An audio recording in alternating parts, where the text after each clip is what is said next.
So it's on. Yeah, so everything's working again. All right. Good, good. Good. All right. Okay, so today is Thursday, August 18th, 2016. My name's Andy Reisinger, and I'm conducting a follow-up interview with Steve Wise here in the Department of Special Collections and Archives at Georgia State University as part of the Great Speckled Bird Oral History Project. And just again, if I can get your consent to be recorded. Of course. So we were just discussing where we left off last time, and we had just finished with you returning from the trip to Cuba with the Venceremos Brigade in fall of '70. Yes, we returned in October 1970. We were there basically 6 weeks, working 4 weeks on the Isla Juventud, de la Juventud, or Isla de Pino, as they used to call it. And we were there 4 weeks working in fields of lemon trees, planting them or fertilizing newly planted ones. And then we spent 2 weeks touring the island, the main island. And that was night and day, because we were being feted in all these little towns by the local branch of the Communist Party, and huge spreads and whatever. We'd had, really good food, whereas before we just had kind of very ordinary, very plain food. Mm-hmm. So much different.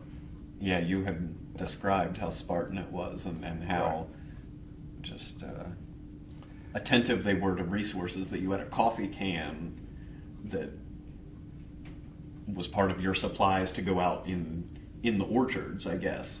And one day you came back without the can, and they were like, "Where's?" No, I don't remember that. No, okay. Somebody else might. Maybe that was Bob. That wasn't me. Okay. I used to go next door to the orchard because they didn't have enough people to pick them, so they had these grapefruit orchards, and I would pick myself as well as other people would pick off some of the grapefruits and just peel them and eat them right there. They were great. But for some reason, they didn't have enough people and they didn't use us to pick them either. But this is the time when they were putting every ounce of energy and effort into making 10 million tons of sugar. They fell a little bit short, but they produced way more sugar than they had ever produced before. It was supposedly a goal of the revolution, whatever. And so all these people who didn't have anything to do with sugar were out, cutting cane, etc. I'm not sure what the purpose of that was, because the next year, after that, I think they did less than half of what they'd done before. It was a humongous effort, and while they trumpeted, this, it didn't really lead to more development in Cuba. I think it was a misbegotten plan. But at any rate, I think that's one of the reasons why they didn't have enough manpower to take this grapefruit orchard. But they were good. Yeah. So what were the sort of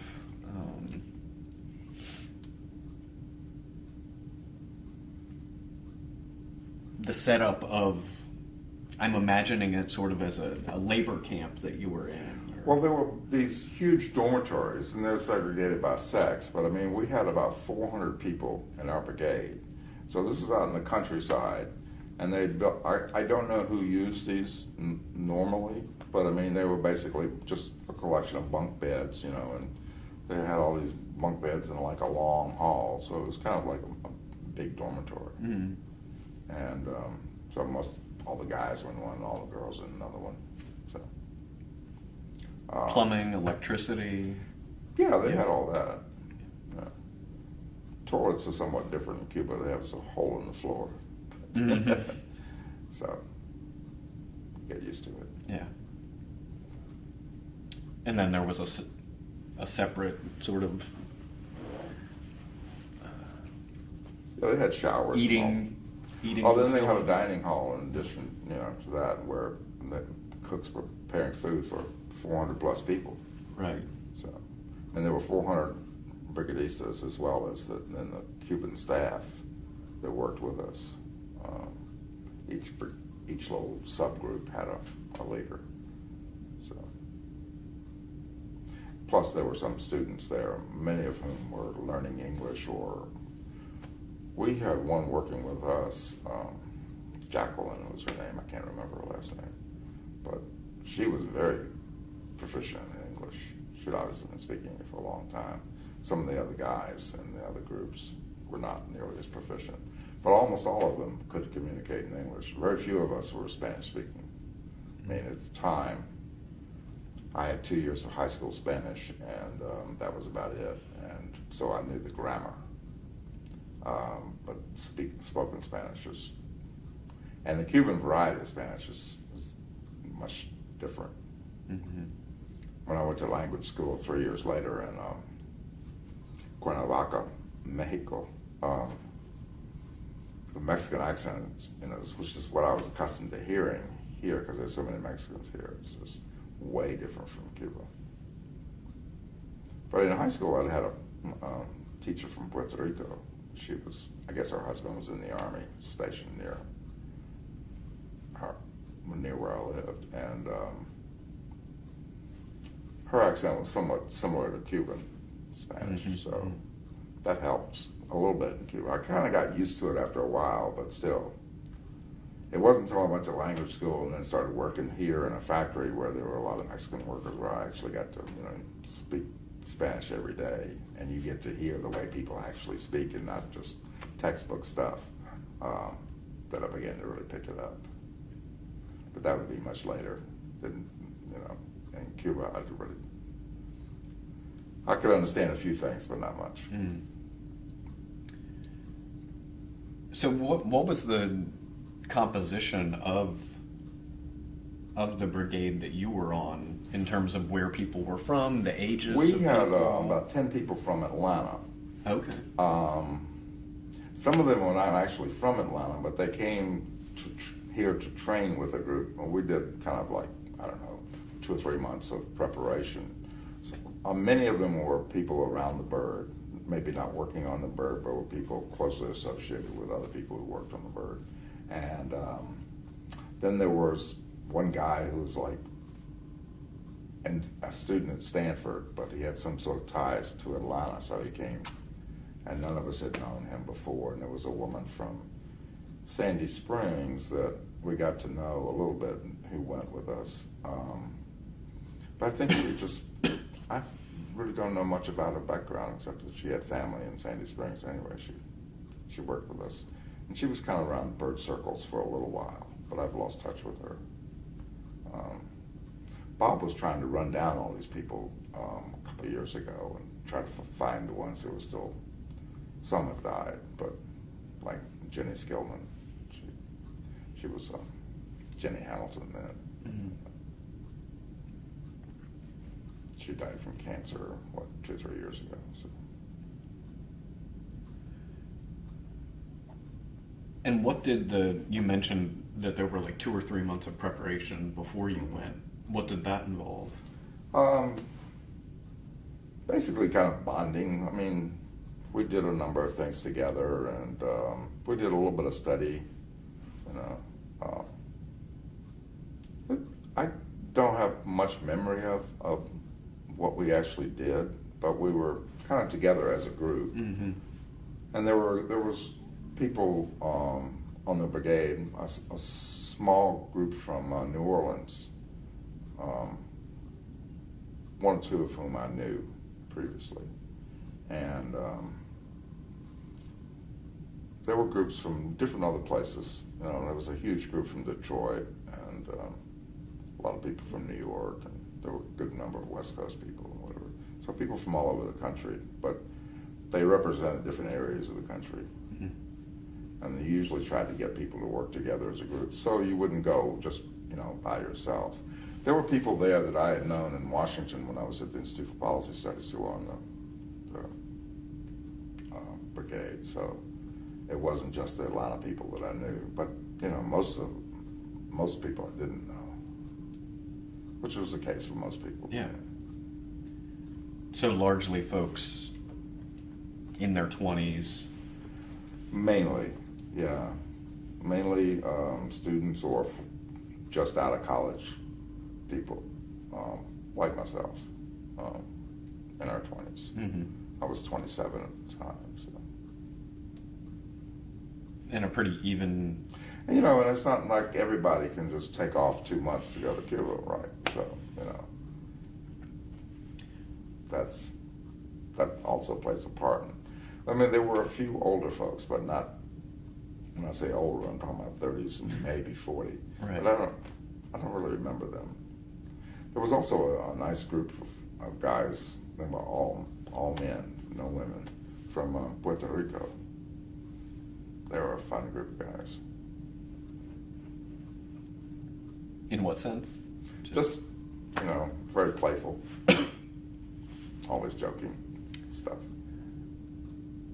With folks from the U.S., was it pretty much more evenly distributed with men and women, or? I think so, yeah. Seemed like to me, I mean, it was, I don't know if it's exactly even, but there were pretty much an equal number. With our group in Atlanta, we might have had, I think it was like 5 and 5, but it could have been 4 and 6. 6 women, 4 guys. I can only think of 4 guys right now, but there might have been more. And did everybody go to Canada to get the boat? Yeah, we got on a Greyhound bus, and I think, how did we go? We got on a bus, because I remember being in Boston at 3 a.m., and it was a Greyhound station. So I don't know whether we chartered it or just took a regular thing. Mm-hmm. But it wouldn't have been a regular thing all the way to St. John's, so maybe we may have switched somewhere. But anyway, we went through Boston at 3 a.m., then we were through Calais, Maine, and across the border to St. John's, where we boarded the boat. But the details of that I've all forgotten. I do know when we came back that the immigration people, or, you know, the border people, took all of our materials that we were bringing back from Cuba. So I lost a bunch of posters and stuff, mm-hmm. which is too bad. Yeah. But I was wearing a hat that I got there, and they let the hat go through. It's completely arbitrary. Yeah. Or maybe they thought the hat didn't have any propaganda value. Who knows? I mean, bizarre. But was from everybody from the U.S., like from Detroit and California and New York, right. Everybody was converging in St. John's? Right, in St. John's. Now, how they got there, I'm not sure. Including the Puerto Ricans, or did... That's a good question. I don't know. Yeah. I didn't really ask people. Right. There were a number of people on previous brigades, or maybe following brigades, that went through the airport in Mexico City. Mm-hmm. Yeah, I've heard. Which is another way to go. We did not go that way, but I'm not sure why. But anyway, we were told that, you know, go to St. John's, get on this boat. It was one of these old tubs that FDR had commissioned for the, what do they call, Liberty boats or something like that. Mm-hmm. Anyway, it still had the plaque on it from 1938-39. This is kind of leading up to the United States involvement in World War II. And I guess the U.S. was supposedly neutral at the time, but FDR saw the war coming, and so they began this program, much against the wishes of some of the isolationists and stuff in the Republican Party. So were you doing, as you were down there, were you doing reporting for the Bird? Or when you got back, did you write? When we got back, Bob wrote up a bunch of stuff about the brigade. I didn't do any writing about the brigade, although I did later do some things on Latin America, which were kind of informed by my experience there. But I don't remember writing anything on Cuba. I may have. I do remember doing a huge spread on Puerto Rico. This was actually in conjunction with a festival that Alex Cooley was promoting. So some rock and roll festival. So I did like a history of Puerto Rico and a history of kind of its colonial status, and what in conjunction with the news about this festival he was promoting. I don't know how the festival went, but Atlantic Records, I believe it was Atlantic Records or one of the associated labels, put out a soundtrack from it. So various groups there contributed one song, whatever. Whether it was actually from the festival or not, I don't know. I think they're probably in the studio recording. There was some live stuff from the festival on the record. So it was just one record. It was not a double record. So it wouldn't have been all the groups. It's probably about 10 of them. Not a particularly good record, but at any rate, I think they hope to get some money back. I don't know whether Alex made money on that or not. So. But the Atlanta Pop Festival, it caused such an outrage in the legislature here in town that they effectively passed legislation banning festivals from Georgia. What were the politics around that? The politics around that were that there was open drug use and drug selling and whatever, which there was a lot, and that there was all this nudity, people running around naked. So it was a huge scandal. It was on every TV station in Georgia. How can you risk rock and roll, drugs, and nudity? I mean, what a great story for the 4th of July weekend or whatever, At any rate, outrage. Yeah. So they passed all these laws, basically setting the limits on what and conditions for how a festival could be run, but basically making it so onerous that nobody could put one on and make any money from it. You'd be huge for that, even if you could get all the permits, which probably you would have some difficulty doing. So it wasn't until 1994, something like that, that Alex put on the Music Midtown. But he had a lot of cooperation with the city of Atlanta to do that, and they really actually encouraged that. So they saw it as something, the city government, which would have been headed then by Maynard Jackson, later by Bill Campbell, saw it as something that would, as a building Atlanta's reputation, also as a tourist thing, whatever. This is good publicity. So, it was run much differently. But still, it was pretty low budget. I mean, you got to see all these people, many of whom you would never have a chance to see here in town. A weekend pass was, 40, 45 at first, and then it began gradually increasing. But it's nowhere near the 200 or whatever they're charging now for many fewer bands and much less variety. I mean, they had African bands and Caribbean bands, and you just don't see that. The Atlanta Jazz Festival jazz is kind of a misnomer, but they would bring in groups like that. But I guess the Piedmont Park got overused, and so they wanted to cut down festivals. So the Montreux Jazz Festival is the one they cut back, and parts of the Atlanta Jazz Festival they've cut back. It's not as big as it used to be. Right. Then the Piedmont Park Arts Festival is also eliminated, but that's more a problem of the ego of the woman who was running it. But there was still 1 million people going to Piedmont Park for that, so that took its wear and tear on the park. Right. And I think a lot of the Conservancy people at the park are just as glad not to have that. They started back with a new one, but I haven't been to it, and I don't know whether, I gather it's not attracting the huge crowds that the other one used to do. I mean, but, over 2 weekends and the week between, so it was like a 10-day festival. But it would attract 1 million people, most of them on the weekend, but still. That's a lot of people to be going through a park, even if they're on a concrete park. Yeah. So when you come back in 70, in the fall of 70 from Cuba, where do things go from there? right back into the Bird and working on the Bird. Can we take a break now? I need to go to the bathroom. Yeah, absolutely. I'm sorry.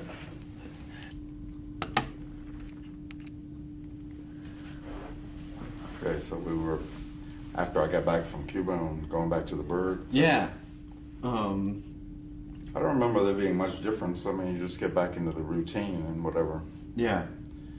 So let's explore some of the Bird. I can't recall exactly how much we discussed about your roles in the Bird and backgrounds from our first interview several weeks ago. I do recall that you were on staff. Yes, but I went on and off of paid staff. I was always on the Bird staff, but sometimes I was being paid to do a job, and other times I wasn't. When I got back from Cuba, of course, I was not on paid staff because those positions were already filled. Mm-hmm. And I'm not sure when we rotated. It was like every 3-4 months, but at some point I went back on, and I forget which role I did, but I did managing editor several times, I think 3 different times, and I think I did advertising manager, or stint as advertising manager 3 different times. And that may have been, I mean, I'm sure I did one of them at least one after I got back from Cuba, maybe all 3 of them at different points after then. I can't remember exactly when I did all these different stints. But that was primarily what I was doing, either doing the editing or doing the advertising. I did one stint in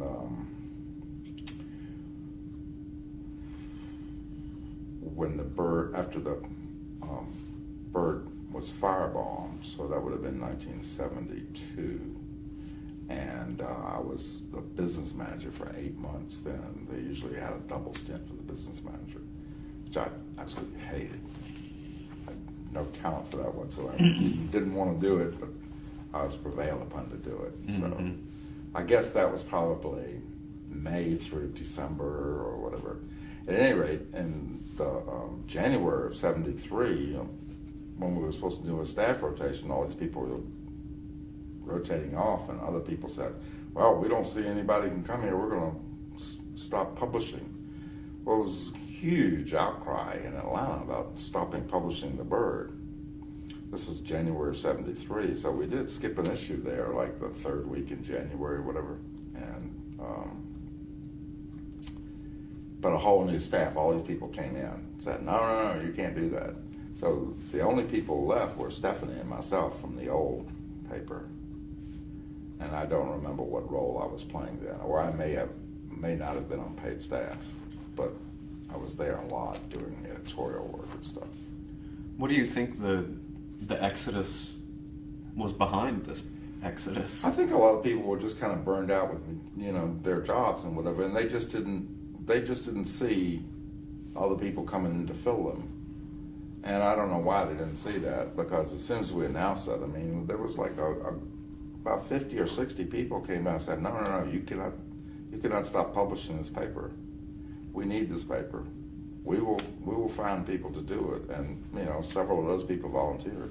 Mm-hmm. So, I mean, it was good for the paper, and anyway, it brought in a whole lot of new ideas and whatever, and new ways of doing things. And we began to reorganize a number of the ways that the paper was organized internally, and also the appearance of the paper began to change some too, with new ideas. And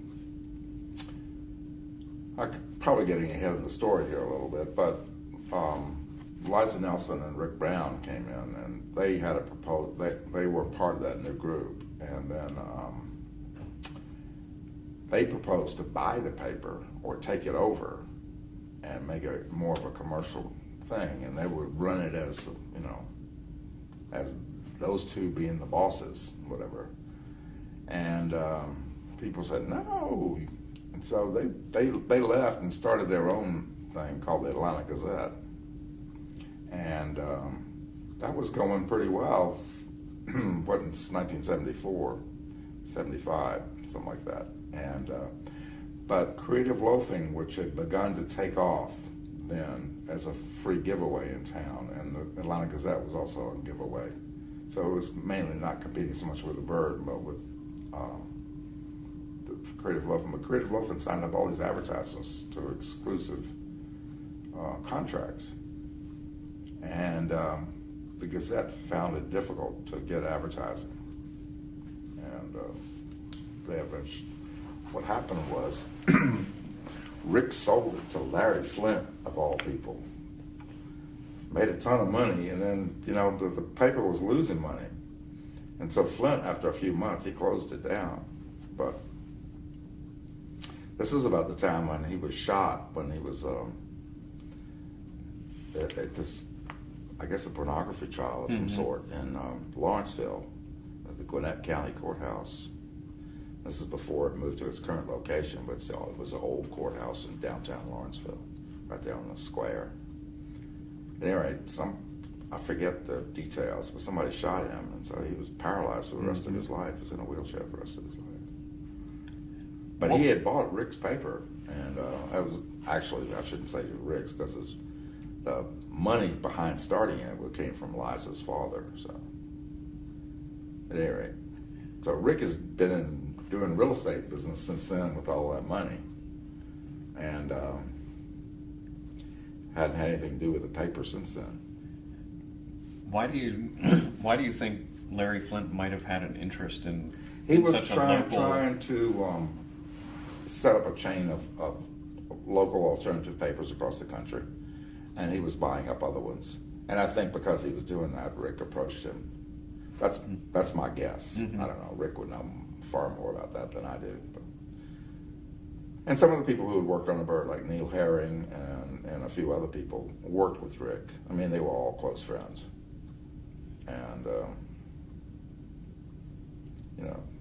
it was a pretty decent paper. It didn't have the radical politics that the Bird did.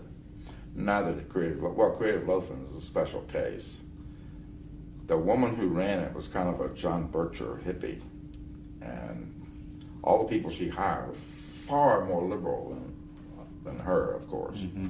And so every time she'd try to put some editorial content in, it would be far more liberal than what she could stomach. So she would fire them all, and it was just like a listing of TV shows and movies and stuff, and it didn't have any editorial content at all at first. And then it began to get gradually more, and some people who had worked with the Bird, particularly Michael Malloy. That's not right. Somebody Malloy. I can't remember his first name. Right, fan. It'll come to me in a minute. But at any rate, it might have been Mike Malloy. But yeah, at any rate, he was the editor there for a while, but he wrote a really fascinating series of stories in the Bird around 75, 76, probably 75, mostly 75, when he was working at the Bird. But other than that, there was him. I don't remember anybody else who worked at the Bird working for Creative Loafing. And, we didn't really see it as competition, except that they were giving it away free, but didn't have any editorial content. Today, it's kind of like mildly liberal political vision, which it has had for, 20 or 30 years. But ever since they put editorial content into it, I mean, Deborah Eason, the owner of it, or once the owner, she's the founder of it. I mean, she eventually just gave up and decided because it was more, they had much better circulation and much better response in the community when they had, the content that she hated. But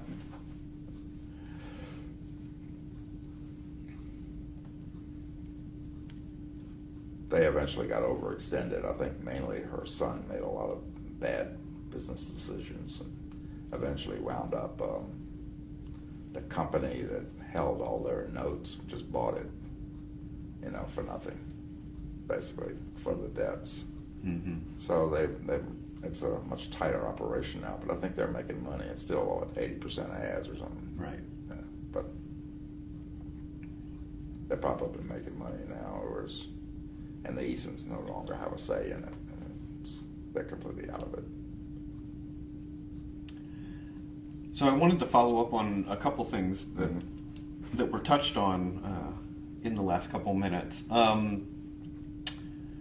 You mentioned the various roles that you played, possibly before Cuba or after Cuba, Right. but on staff as managing editor, advertising editor, and business manager. Can you talk specifically about what the work was in each of those roles? Okay, advertising manager is basically calling up the advertisers and say, wouldn't you like to put an ad in this coming week's issue? Or, taking calls from advertising agencies or potential advertisers about, prices and deadlines and that sort of thing. About half of our advertising was rock and roll related. Mm-hmm. And the Bird was basically the only print vehicle for that type of advertising. So even though our circulation began to decline from our height at the Atlanta Pop Festival in 1970, we were still putting out in the summer, 16,000 issues. In the winter, it would go maybe down to 10 or 12,000. It's just less people hanging out on the street in the cold winter months. But Atlanta doesn't have that long a winter, so it would pick up. It sort of was a little bit seasonal in that way in terms of circulation, but we were still declining. But the rock and roll industry itself was just taking off here, and Howard Stern set up an operation in town that was run by Rich Floyd, and he's a New York promoter. And Alex Cooley was here with his own promotion. So they had two main promoters, and they were putting on lots of shows at the Municipal Auditorium, which is now all gone except for the front lobby, which is part of the Georgia State's alumni association building. Or at least it was. I don't know if it's still being used for that purpose now. Mm-hmm. At any rate, it would hold about 6,000 people, so you could put on some pretty big shows there. And we got all the print advertising. There was no point in them advertising in the Journal-Constitution, so they didn't, because their target audience didn't read that or wouldn't believe it if they'd seen it. So the main people who advertised in that were the kind of sort of the Broadway show type things that might appear at Chastain or later on at the Fox. At the time, the Fox wasn't being used the way it is now. In fact, the Bird was part of that campaign to save the Fox. Southern Bell was going to tear it down. Southern Bell, which is now AT&T. Mm-hmm. So there's a huge campaign to save it, and there it still exists today, but it could have been easily torn down in 1974, 75. Oh, yeah. It was pretty amazing. Anyway, it's hard to look at that today and think, they were going to tear it down, But they have the building right behind it. Mm-hmm. It's 675 West Peachtree, and so it's a good thing they didn't. At any rate, that was still, it was a rock and roll venue and used for that in the early 70s before, they were going to tear it down. So it was still useful. I think there were still some Broadway shows and that type of thing that came there that would advertise in the Journal-Constitution. Mm-hmm. And some of the Chastain shows. Chastain didn't have nearly as much rock and roll as it does today. And there were theater productions, and that's what the first thing I went to when I was at Georgia Tech went to it out in Chastain was some sort of a theater production, like a musical or something. Mm-hmm. And I can't remember what it was, but there was also some experimental theater. I mean, some of the people would use that huge place for experimental theater. They're not big crowds, but still, it's a nice facility. And Yeah. There was a thing called Theater Under the Stars, which was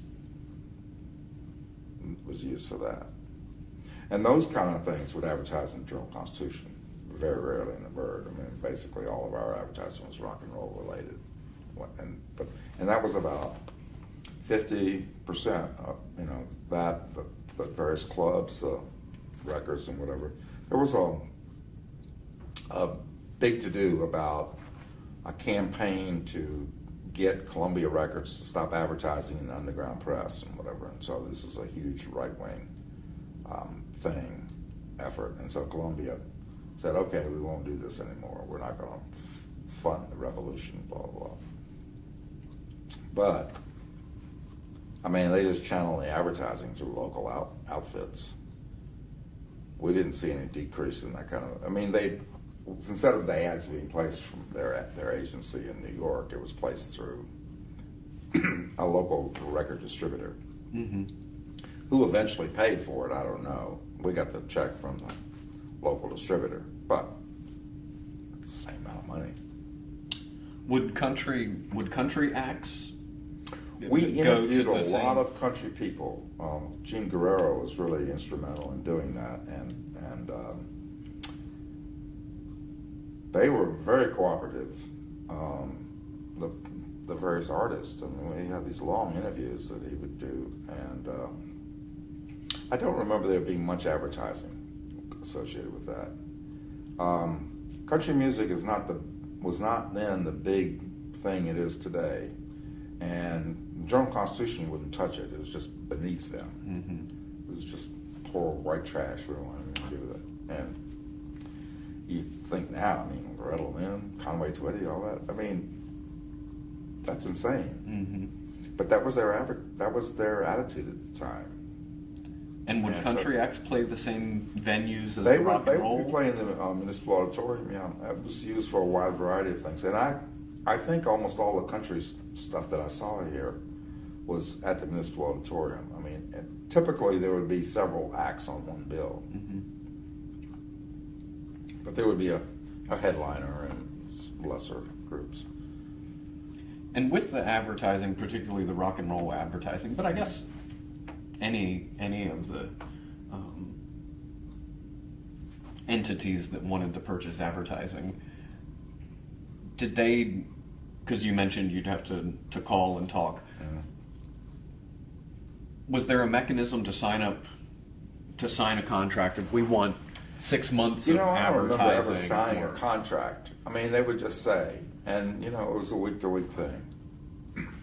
And I said, we want this to run so many weeks, blah, blah, blah. And so we would do that, and then we'd send them a bill. And in terms of the national advertisers or the local advertisers, we rarely had any difficulty. We did have difficulty with a guy named Leonard Allen, who was a sort of a fly-by-night promoter, who represented a lot of different things, but because he didn't think we were that important, he didn't often pay his bills promptly. And I think he wound up, when we finally cut him off, he still owed about $3,000. So not that much, but I mean, for us, that was a huge chunk of money.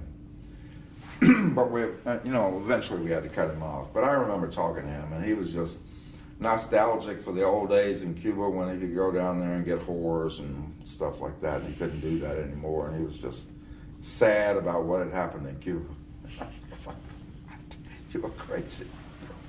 But, I mean, he represented a certain kind of outlook of some, it was prevalent among a lot of people in America. Certainly not what we represented, but at any rate. And what comprised the other 50% of the advertising? Just local shops, or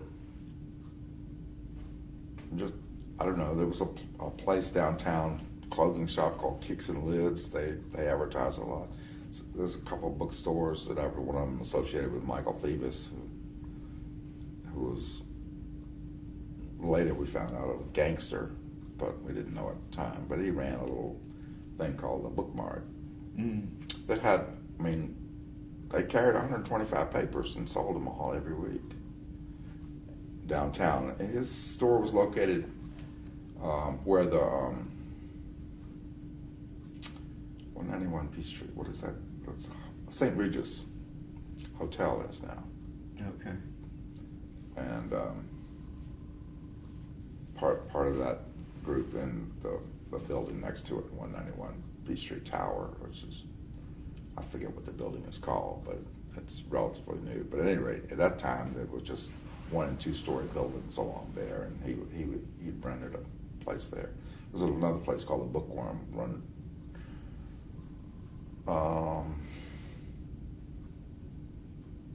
maybe a couple blocks from there, on Forsyth or Broad. I think it was on Forsyth, near where the current library is. So it was fairly near there, and it's long gone.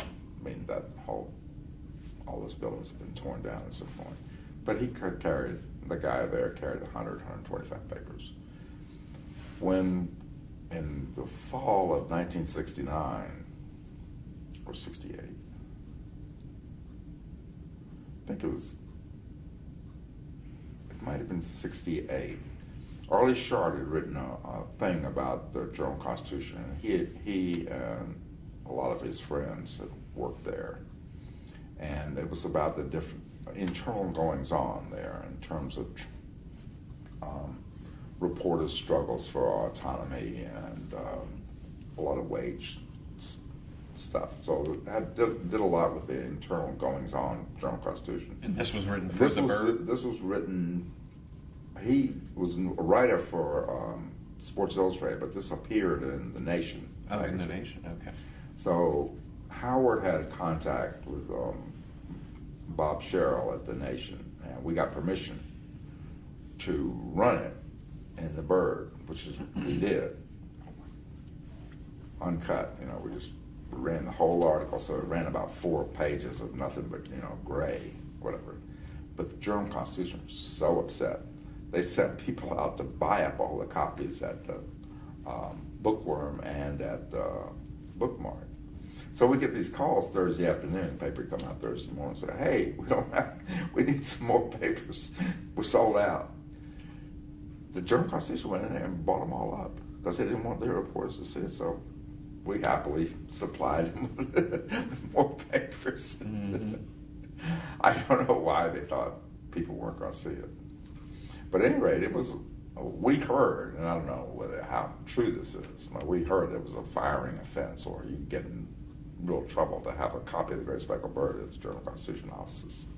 At the time, it was both the Constitution and the Journal, so it was a morning and afternoon paper. It wasn't combined paper then, although corporately it was still combined. But anyway, we thought that was hilarious. Mm-hmm.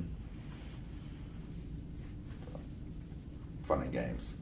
The rest of the advertising, it's kind of all over the place. Anybody who thought they could sell stuff to hippies, basically, or a hip audience. Because we're not just hippies. They're not going to be buying that much other than drugs. But still. Would you get regional advertising as well? Because I know that you were distributing to states all around. It was almost all Southeast. Atlantic-centric.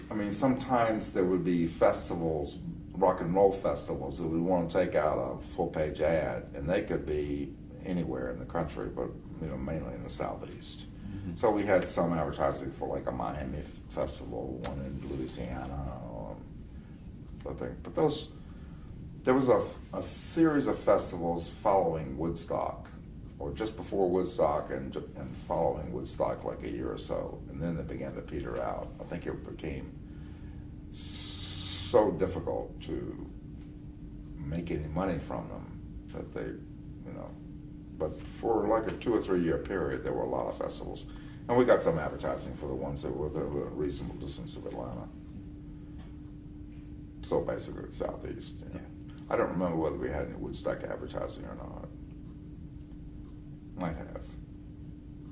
But. And so, as the managing editor, what was that position? Managing editor is basically just editing all the copy. And we had our editorial meetings on Monday night to plan out the issue and what was coming in, what wasn't. And so if you were the managing editor, people would be submitting stuff all day Monday, and they would have the editorial meeting at night to decide what was going where and that sort of thing. And if there still need to be other stuff that hadn't in the paper that hadn't been written yet, and deadlines for that. Although the deadline for most copy was that Monday night editorial meeting, so we would have it all there, and people would read a lot of stuff, before, and so there'd be sometimes there was some heated discussion about it, so the editorial meeting could go on past midnight. Mm-hmm. Typically they ended before midnight, so usually started at 9, so usually it was a 3-hour meeting, 2 if we were lucky, but sometimes heated discussions about the politics of a particular article or a particular issue that was going to be covered by one or more articles, and so that could go on to 1 or 2. And so in some ways, I mean, that whole New Left thing about reaching consensus and whatever is not going to happen. And so you'd have a vote. But, meetings that last that long are generally dominated by people who can stay the longest. So in some ways that's not very democratic, although we're trying to be part of participatory democracy, but still it has its drawbacks, and it's not very efficient either. And I think people in their 20s can indulge themselves that way. When you get a little older, you can't do that. So. And that was what was happening. I mean, the people who were older were leaving because they had to get home, get some sleep, and go to work, etc. Whereas those of us who were working on the paper, we could get up at any time in the day because we'd be up all next day, working on laying the paper out, etc., etc. So, that typically went out into the wee hours of Wednesday morning. Right. But it had to go. It had to be ready at 5 or 6 in the morning because the truck was going to be there to take it to the printer. So it had to get laid out. But typically the layout would finish about 2 or 3 in the morning on Wednesday. I was often there. For about 1.5 years, I did just kind of a self-imposed task of proofreading. I used to proofread my own articles because there would inevitably be errors. People type so fast and they'd skip over stuff, or just it would be wrong, or it would get laid out wrong. People would cut it up, and then the thing wasn't in the proper order. Paragraphs would be scattered, or just bizarre. At any rate, so I started from going to proofread my own articles to make sure they are. I started proofreading the whole paper. For about 1.5 years, I did that. So that was basically when we were over at on North Avenue, 69 to 71. So sometime in there was an 18-month period where I just did that. And so often on those layout nights, I would be there late with just the last layout guy working. Oftentimes Ron Osborne. And I kind of enjoyed that. I mean, but it was amazing. I would catch, anywhere between 50 and 60 errors per issue, and then go type them up on the composer and read and put them, cut the corrections in. It's painstaking. It takes a while, but I think for a while the paper was pretty good in terms of just correct spellings and punctuation and things in the proper order.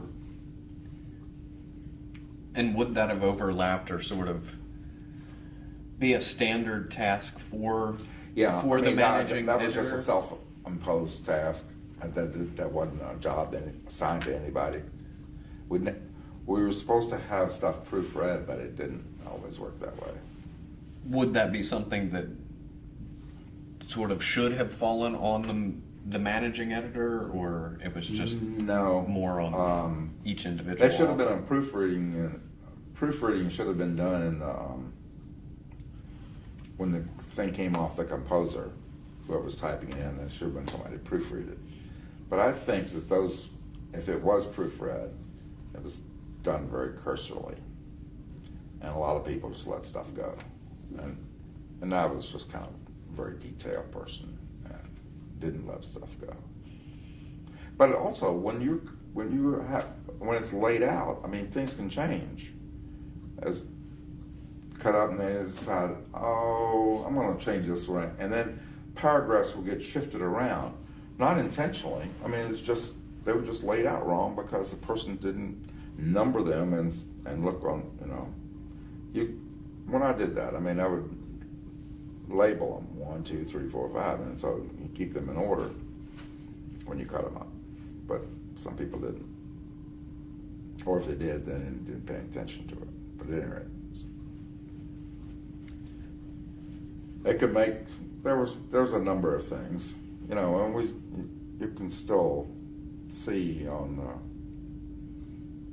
when Georgia State went to digitize it, some of the issues have the wrong month on the cover. Mm-hmm. Some of them have the wrong date, aside from just the month. Mm-hmm.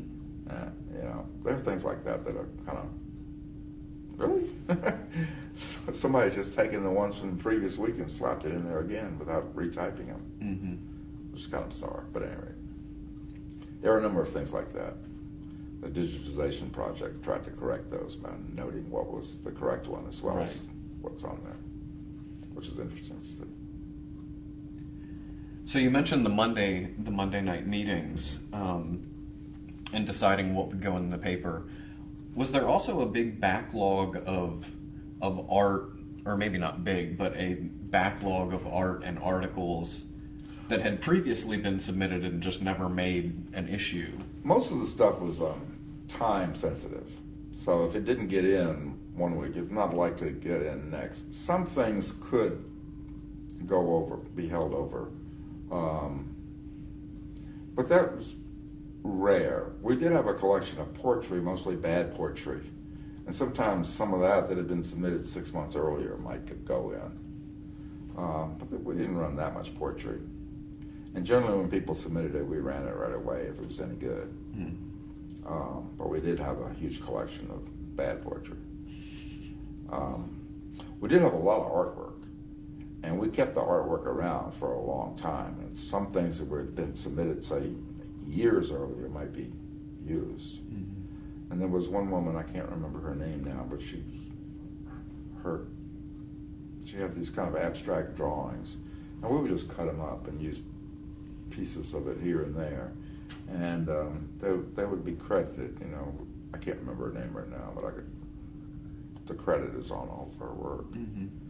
But that stuff stayed around forever. I mean, we would just go cut another piece of it off. She just had this enormous amount of this abstract kind of drawings. You also mentioned that some of the meetings would go on and on. Yes. Around some politics. The ones that tended to go on longest were the co-op meetings, and those were on Thursday. The co-op was like the whole cooperative, not just discussing editorial matters, which is what the Monday night meeting was, but the other main meeting was, that one started at 8, and it might go on past midnight or 1 or 2, depending on, and it was also open to the public. The editorial meeting was kind of open, but basically it was just to discuss what was going into the paper. So there was much less outside people coming to that because we were just making decisions and there wasn't much input from other people. But the co-op meeting, that could be anything. I mean, one time we had a group came all the way down from North Carolina, these women who were determined to correct the position of the bird with regard to feminism and women's liberation, etc. And they were completely unsatisfied with all the women who worked at the bird and whatever. So that caused a huge stink among the women who've been working at the bird and been struggling with these issues, since day one. And this was sort of... And these people just descending. I mean, we knew who they were, but it was just like God descending and saying, you're doing it all wrong. Were they part of a specific group in North Carolina? They were part of a women's group centered around Chapel Hill, Durham area. Mm-hmm. And sister of one of them had been with me on the Fencer Amos Brigade. So I knew this woman's little sister. And then another one of the women who was, she didn't come on this one, but she was associated with the group, had been my girlfriend back in, 1964. We had worked together in New York City. So worlds colliding. And this was what, I don't know, 6, 7 years later. I think this must have been 1971, so 7 years later. So this is after the issue of women's liberation within the Bird collective itself. I mean, so this has all been, worked out, and we've been having struggles for a long time, and rectifying practices, etc. And things were always changing. I mean, different issues were coming up in the women's liberation, and there was just lots of things. And gay liberation was also being a big deal then too, and so all these issues were kind of linked together. At any rate, that's one of the editorial meetings that some of us will never forget, just because it was so unusual. I mean, it wasn't unusual for outside people to come in and bring something up, but it was unusual for a whole collective, basically, to come in and say, you're doing everything wrong. That rarely happened. Usually it would be people who wanted to have something discussed in the paper. And they would come there, make a little presentation, and then leave, because they didn't stay for 6 hours or whatever. But the meetings did go on, and they discussed all aspects of the paper, not just the editorial content, so they tended to go on for some time. And sometimes there were issues about how we related to the community and that sort of thing. So aside from this memorable co-op meeting with the North Carolina contingent and women's liberation, gay liberation, do you remember specifically any other hot topics that were belabored at a meeting or over the course of several meetings? My memory of the specifics of various topics is very much gone. I mean, if someone were to bring it up, I would probably remember different things, but I just remember there's such discussions going on a long time, and the specific content of them I don't know. I do know this would be in 1973, 74, probably 73, when we'd moved over to, this is after the firebombing, we'd moved to the place on Juniper. And Georgia Power Project was getting going then. And they'd done I didn't really realize it, but it was a conglomeration of people with all kinds of different political perspectives. And so they had written this long prospectus, basically, of what they stood for and what they saw. Well, it was 10 pages long. They wanted the Bird to print it all.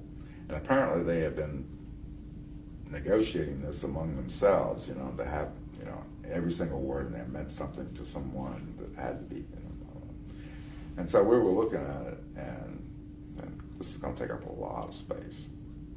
3 pages with no graphics, just print for 3 pages. And I said, that's not going to work.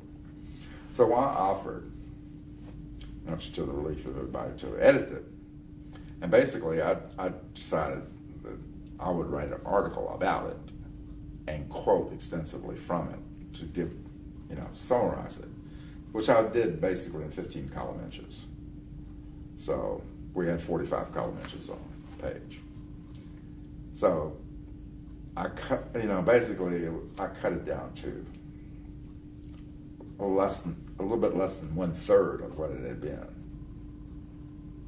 They hated it. Mm-hmm. They absolutely hated it. But, it was readable. It said what the Georgia Power Project was about, and the people at the paper thought they'd dodged a bullet because I had, saved the paper from having this turgid prose that no one would read because it was just endless bureaucratic language. But, it all meant something to them. Mm-hmm. All right, I'm going to have to cut it off again. Okay. Bathroom.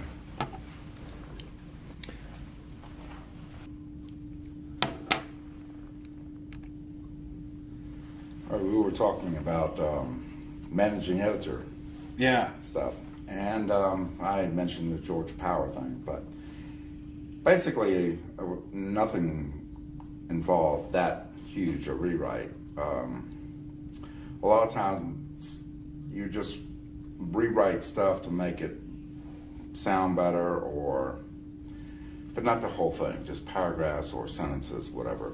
Oftentimes changing passive voice things to active voice, eliminating extraneous words, and just make things flow better. Mm-hmm. And changing grammatical errors and that sort of thing, or spelling. So that's basically what a managing editor did. You just kind of have to have an eye for detail to do that, and also a good sense about how the English language should be used. Mm-hmm. And we had a fair number of people who were pretty good at that. So. Yeah. It made it easy for us to have way more than one person do that job, although I did it 3 different times. But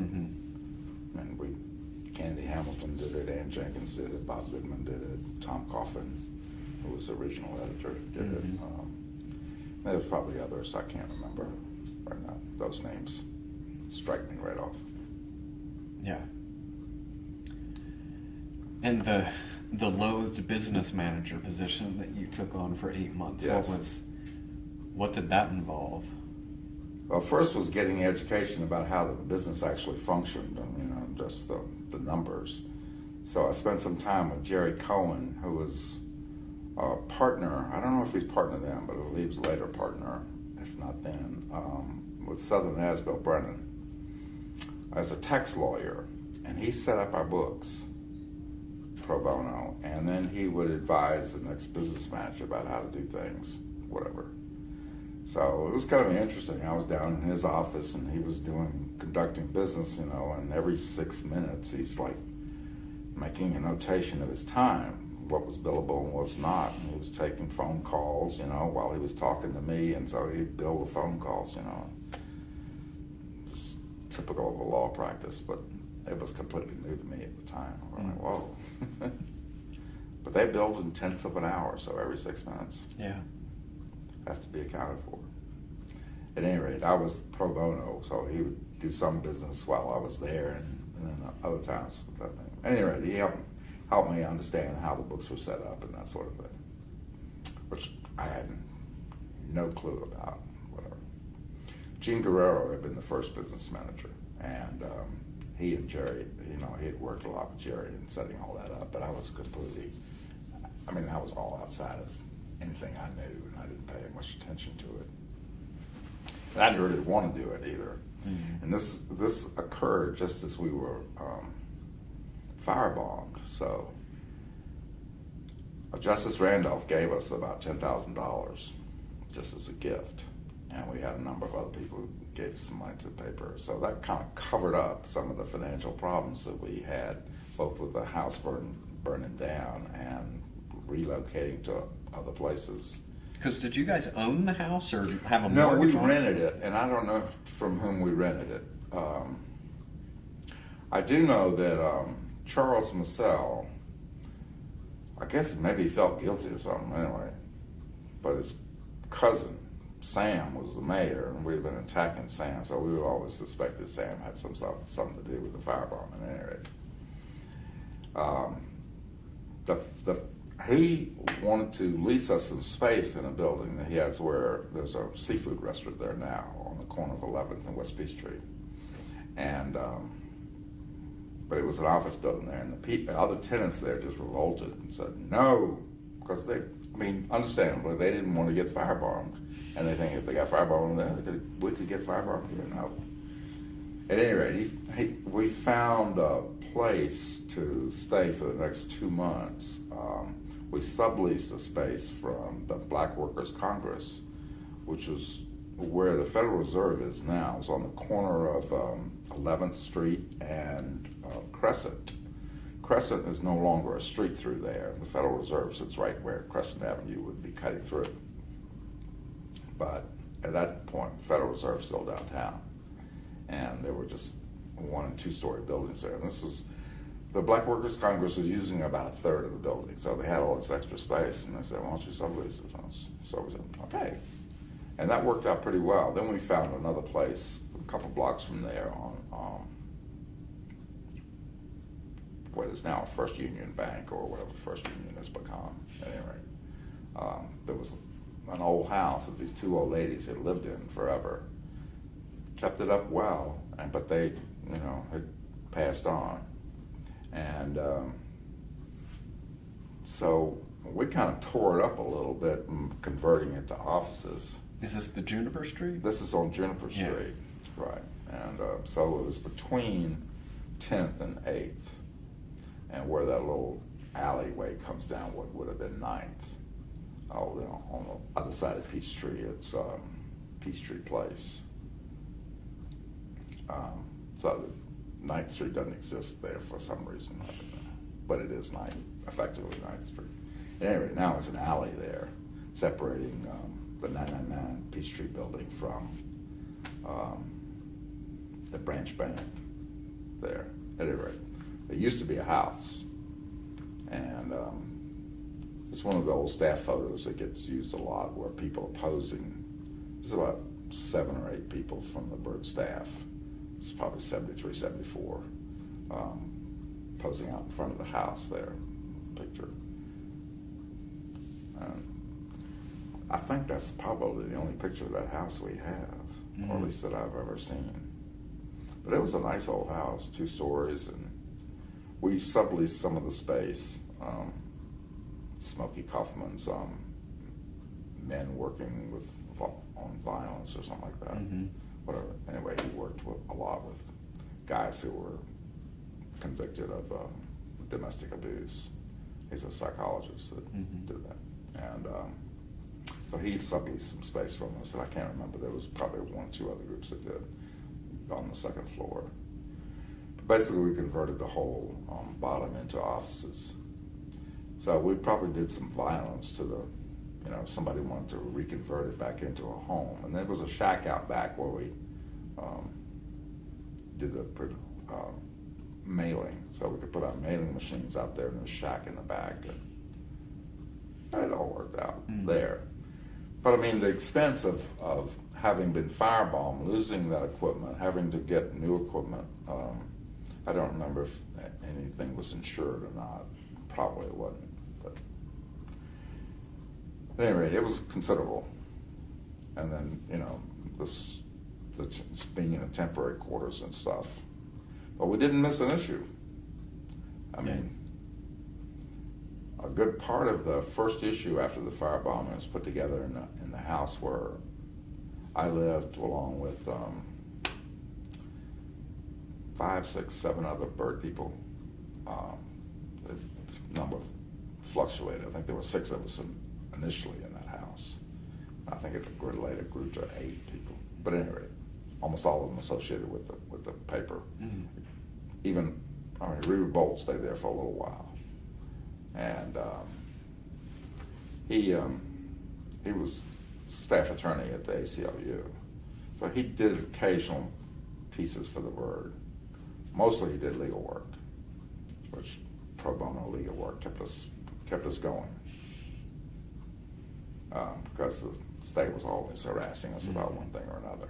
But anyway, this is after Reader's marriage broke up, and so he stayed there for a while. The funny thing is, a friend of mine lived in that house decades later, and she found all these old issues of the Bird stashed in the attic. She was thrilled to death. She's all about the 60s and psychedelia and whatever.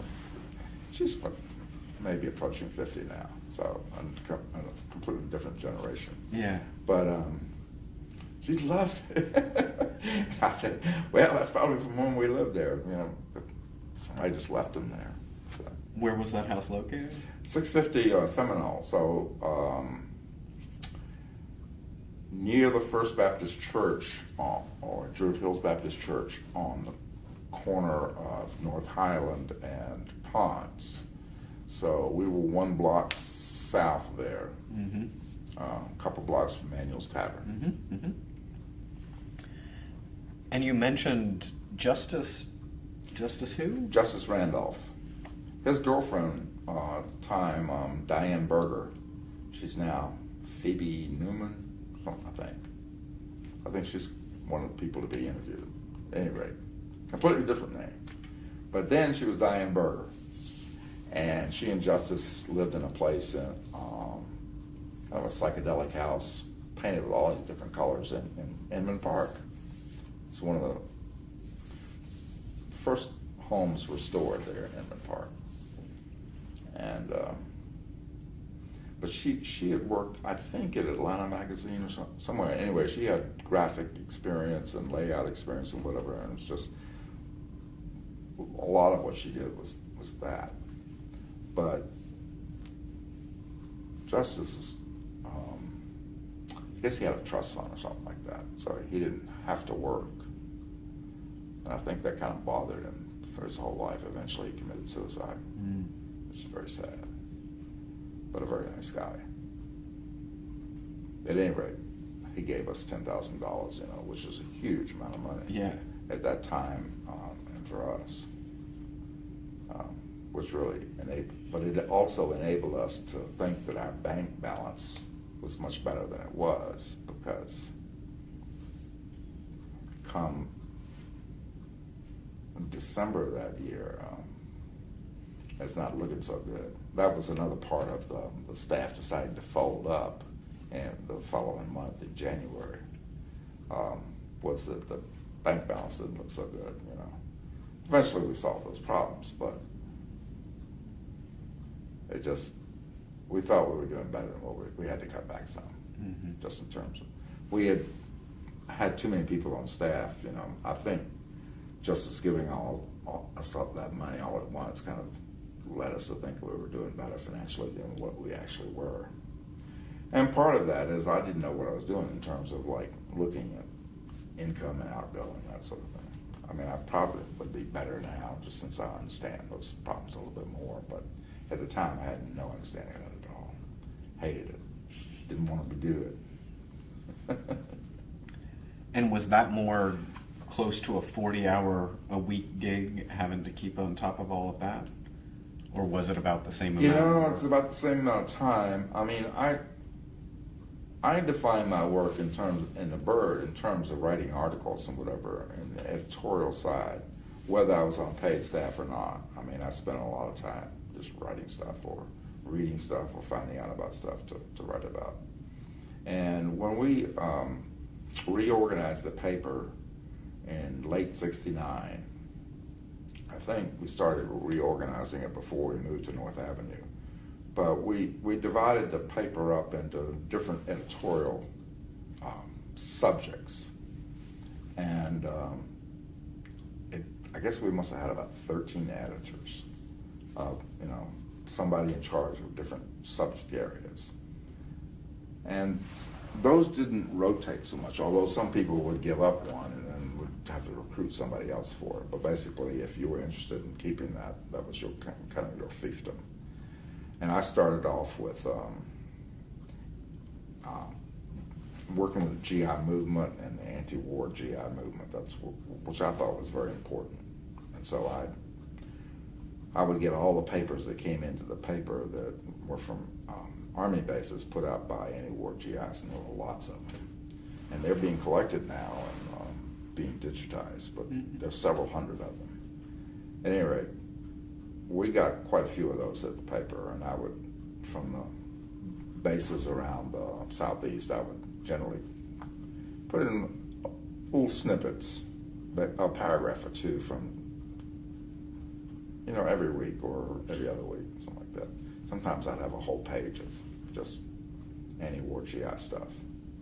Most of it I did not write. I just was taking it from other papers and just reprinting it. Sometimes I'd write a connecting article, but most of the time not. Then I also gathered material from around the South, just about different things happening.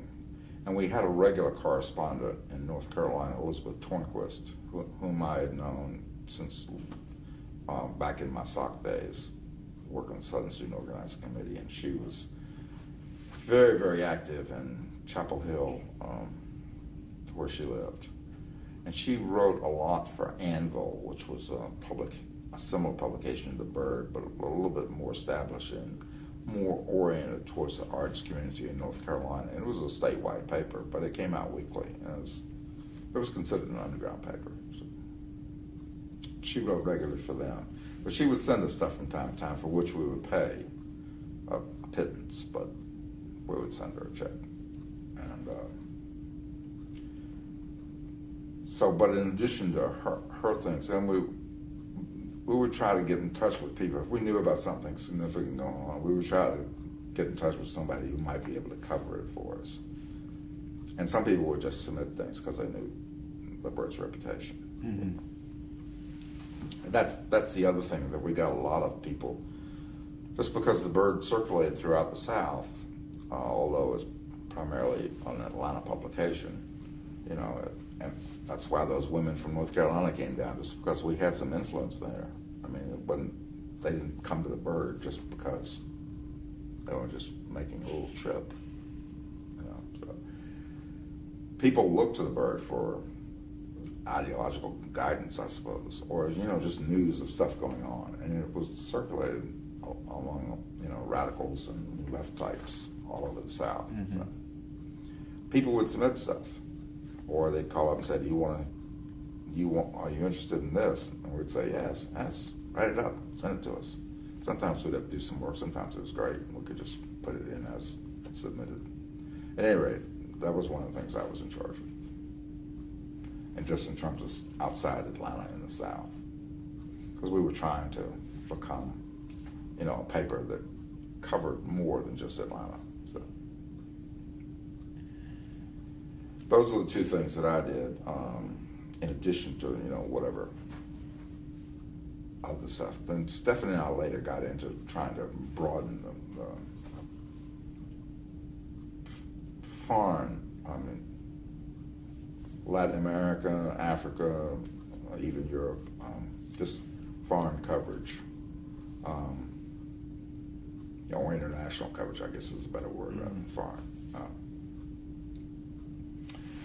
And we kind of did that together for a while. That would be, I remember doing that a lot after the house burnt down. Sometimes we'd plan things, sometimes we would just take stuff from the other publications that we thought people would be interested in and ought to know. A lot of it had to do with, we think they ought to know this. But still. Yeah. I mean, there were things happening all over, you know, stuff was happening so much, so quickly. And one issue would change week to week. I mean, now time seems slow. Things just like go on forever, and then it's just like every week there's something different happening. It seemed much more speeded up. I don't know if that's really the way it was, but that's the way it appeared to us. A lot of the international coverage that you guys were doing, were you pulling that off of the syndicated services that you were getting? We got a fair amount of material from Liberation News Service. A lot of the Vietnam War stuff I'd either write it up myself based on stuff that was appearing in the New York Review of Books, the New York Times, Liberation News Service, the Dispatch News Service International, Pacific News Service. Where else did we get stuff from? There were a couple other sources, but like that. And sometimes I would just put all those together and write it up. I.F. Stone's Weekly, that was another. And sometimes we'd just quote directly from I.F. Stone.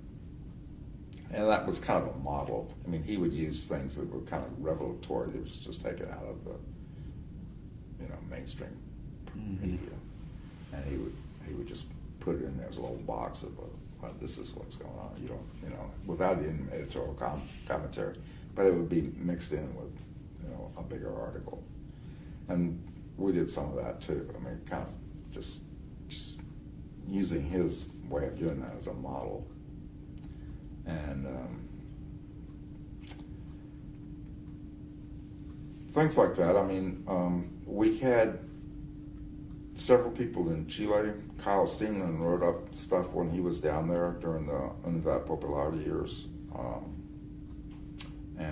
We ran 5, 6, 7 of Kyle's articles. They would tend to be long, and I think they were boringly written, so I would rewrite a good chunk of the prose, and I later found out Kyle hated that. But this was years later that I found that out. I was like, Kyle, it needed editorial work. But, you know, communication is not instantaneous today. I can look at my Facebook feed and there's stuff from El Salvador and whatever, you know, and then it was like months, you know, or weeks. So, I mean, so when he would send us something, it would be something that might have happened 6 weeks earlier. But that, you know, that's as fast as we could get it. And we didn't have the AP wire. But then, you know, the New York Times had a guy there who was anti-Inde, and he was tied in with the old established families there in Chile. And it's just like, it was terrible coverage. I mean, their liberal reputation is way overrated.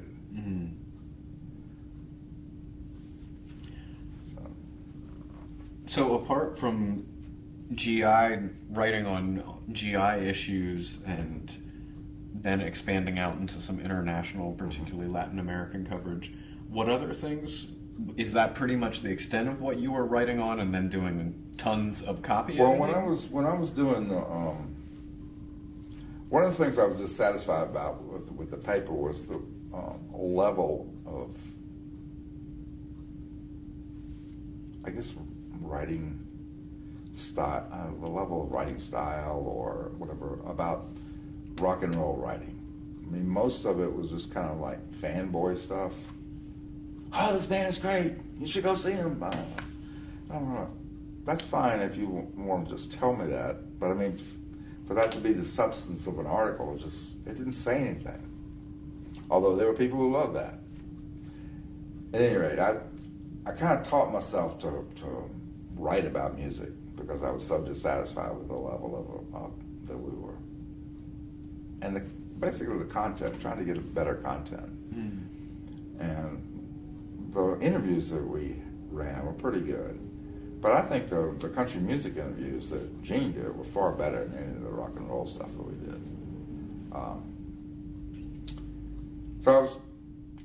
It took me about 3 years, I think, to where I could write a decent musical article. I mean, I tried.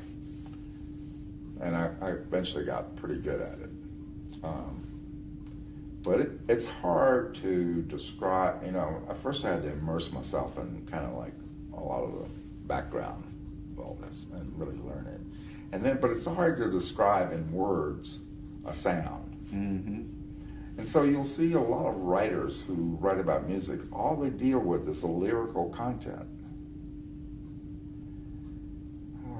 I'm like, I mean, that's fine if you're dealing with, say, Bob Dylan, where the words mean a lot. If you're dealing with Little Richard and Wop Bop a Loo Bop, a lot bam boom, I mean, you've got to discuss more than the lyrical content. Or you're going to be saying nonsense. And so, I mean, and it's kind of like there's a lot of rock and roll that falls between those two extremes.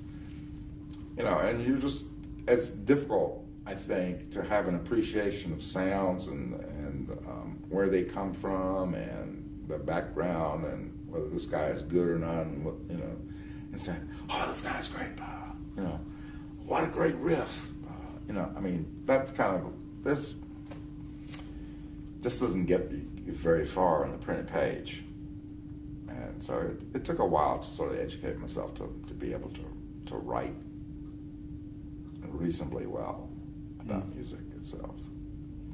Particularly since I don't read music. Well, there are musicians who don't read music either, but still, I don't have that background. Mm-hmm.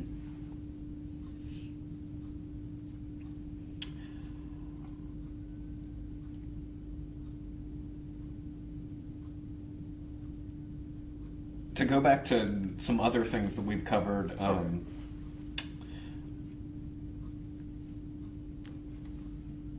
so you mentioned that right when you got back from Cuba, you didn't immediately go right back on staff because they were, in rotation. Yeah, but I had just broken up with my girlfriend, so we were separating our stuff and whatever, getting new living situations, and I needed to have a turntable, something to play music on. I guess if we had one, it was hers. So at any rate, so I was out busily selling papers constantly to make enough money to go down and buy one. So I still have that. And there's a whole KLH system, which is kind of like frat boy 1970s style. What did that cost? $300 some. Wow. Which was a lot of money for me. Anyway, all from bird sales. Were there any other jobs that you were doing in the bird years? Outside of the bird, no. No. I mean, and realistically, I would sell the paper, like if I weren't on paid staff, I would be selling the paper on Thursday during the day, say from noon, and then usually at 5 o'clock, rush hour, find an entry ramp on the freeway and whatever, and cars would be lined up. I mean, you couldn't sell that many there. But then Friday night I'd go to Underground Atlanta and sell. Sometimes Friday at noon I'd go downtown by the old courthouse, and a lot of noon traffic there. Mm-hmm. So my main criteria for a spot to sell was I had to sell at least $25 an hour. Otherwise, it's not worth it. So I could do about $25 an hour on a freeway ramp for a couple hours. And what were they selling for? The paper initially sold for 15 cents, Mm-hmm. and it went up to 20, and then eventually 25. Some people remember it as something different, but it's printed right there on the front cover what the price is. Some people would just give you a quarter and say, keep the change, Bob. But I normally had a lot of change, and my pockets would be bulging with coins. So eventually the bank gave me these wrappers, said, you need to put all these coins in these wrappers, because we're tired of dealing with all this mass. So Mm-hmm. that was nice of them. Anyway, so I would take in things to deposit in my bank account. I mean, mostly quarters. But my hands from handling the paper with the ink rubbed off on it, it's completely smudged with black ink on my hands, and then handling all the coins too. Mm-hmm. There's a lot of dirt on coins. You don't think of it, but you handle a lot of coins, it rubs off on your hands. You get a lot of dirt. Which is why I think some people use those gloves, little plastic gloves, sanitary gloves. I can understand why, because my hands would need a good washing. Yeah. After that, it's mainly the ink from the paper, but also it came with the coins too. Mm-hmm. But a lot of coins. But my main place of selling was Saturday from about 11 to 3, 11 a.m. to 3 p.m. out at Lenox Square. And I could sell about $60 an hour there in those hours. If I was there before 11 or after 3, crowds drop off. And Lenox at that time was not a covered mall. It was open air. So they only became covered when that became a thing. And other places got covered. I mean, at the time, the only covered mall was, I think, Phipps Plaza. So I'm not sure when Lenox became covered, but it was sometime later in the 70s or maybe the 80s, probably the 70s. But at any rate, when the Bird was existing, it was an open air. So in the wintertime, it was cold because you weren't inside the store. You were out there with the wind whipping through this kind of narrow alleyway. But most of the time, it was pleasant. And there were all these teenagers hanging around, you know, and they'd come keep you company. It's funny. At any rate, another good place to sell was Georgia State. So I would try to get the papers and then get down to the, just outside the cafeteria before Wolf did. Wolf was a guy who died about a year ago. Lived one of the homeless shelters here. I'm not sure what was wrong with him. He just always lived on the street, and people would try to get him to live inside, and he just wouldn't. He would stay on some people's porches sometimes, but at any rate, he was my main competition at Georgia State, so I'd try to grab up the papers and get down there. If I had to do something in circulation on Thursday morning, normally I wouldn't be able to get out of there fast enough to beat him. But if I didn't have a circulation task, I could just go straight there, and I would get there ahead of him. But that was a good place because you could sell like 80, 90 papers in an hour and a quarter, hour and a half. Where was the cafeteria then? This,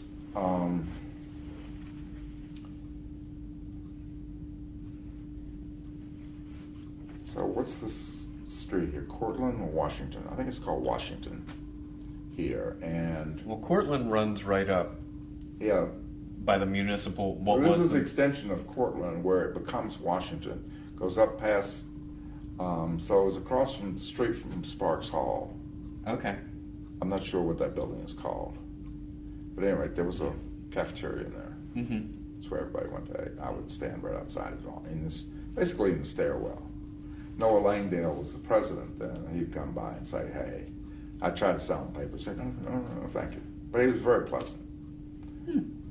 So I don't know what his reputation is, but with me, it's good. And did you have a car at the time to be able to? No, I took MARTA. Or it wasn't even MARTA then. It was the Atlanta Transit Authority or ATC, I think, or ATS. I can't remember.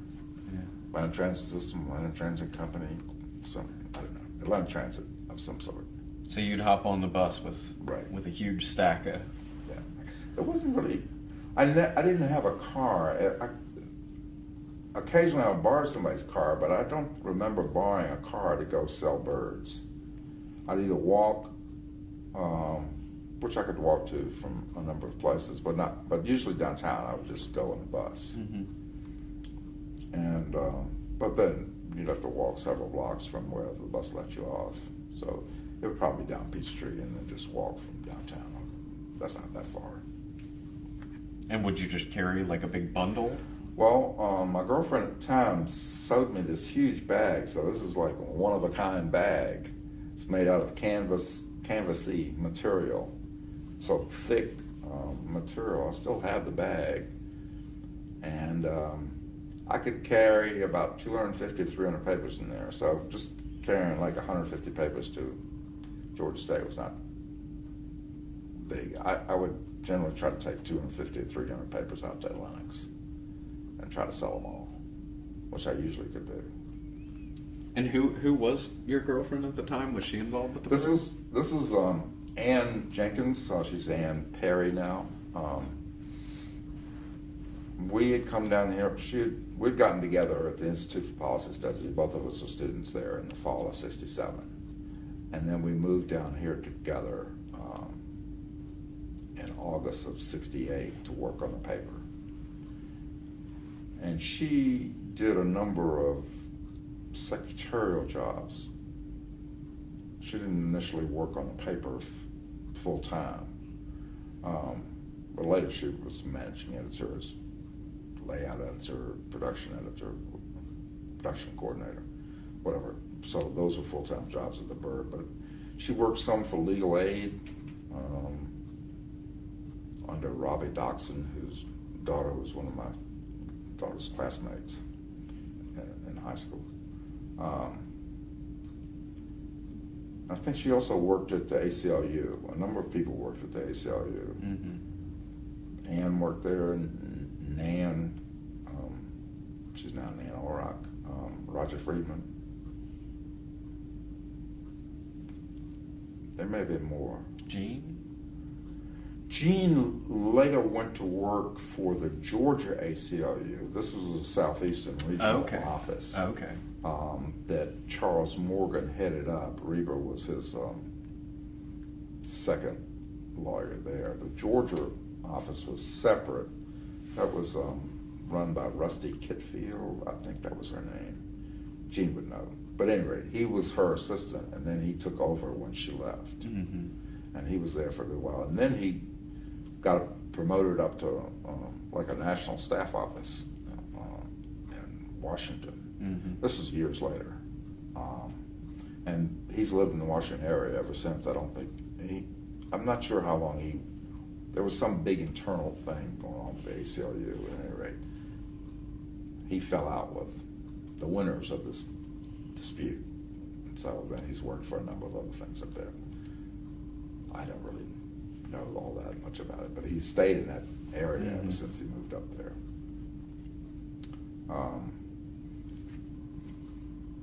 So I'm not sure when he went to work full time for the ACLU. It was in the early 70s at some point. Mm-hmm. And they had their office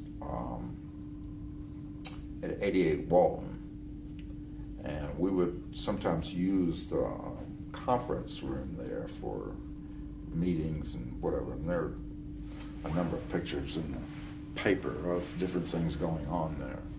I remember one of them was a discussion about the 72 election and George McGovern and all that. And there's a picture of me and Julian Bond and several other people.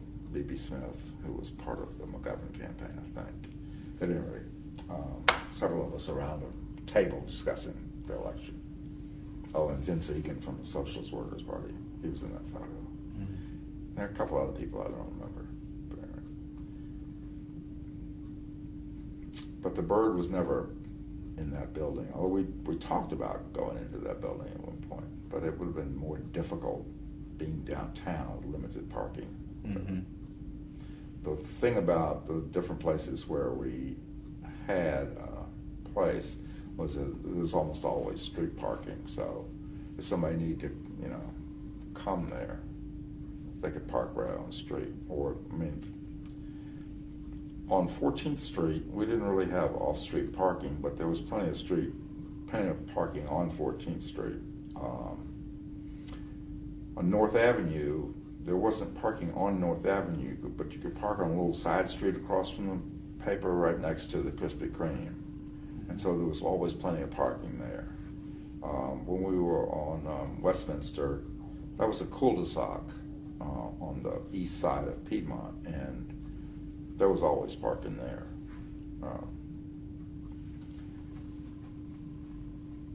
Juniper, I think there was some parking on the street. I don't really remember.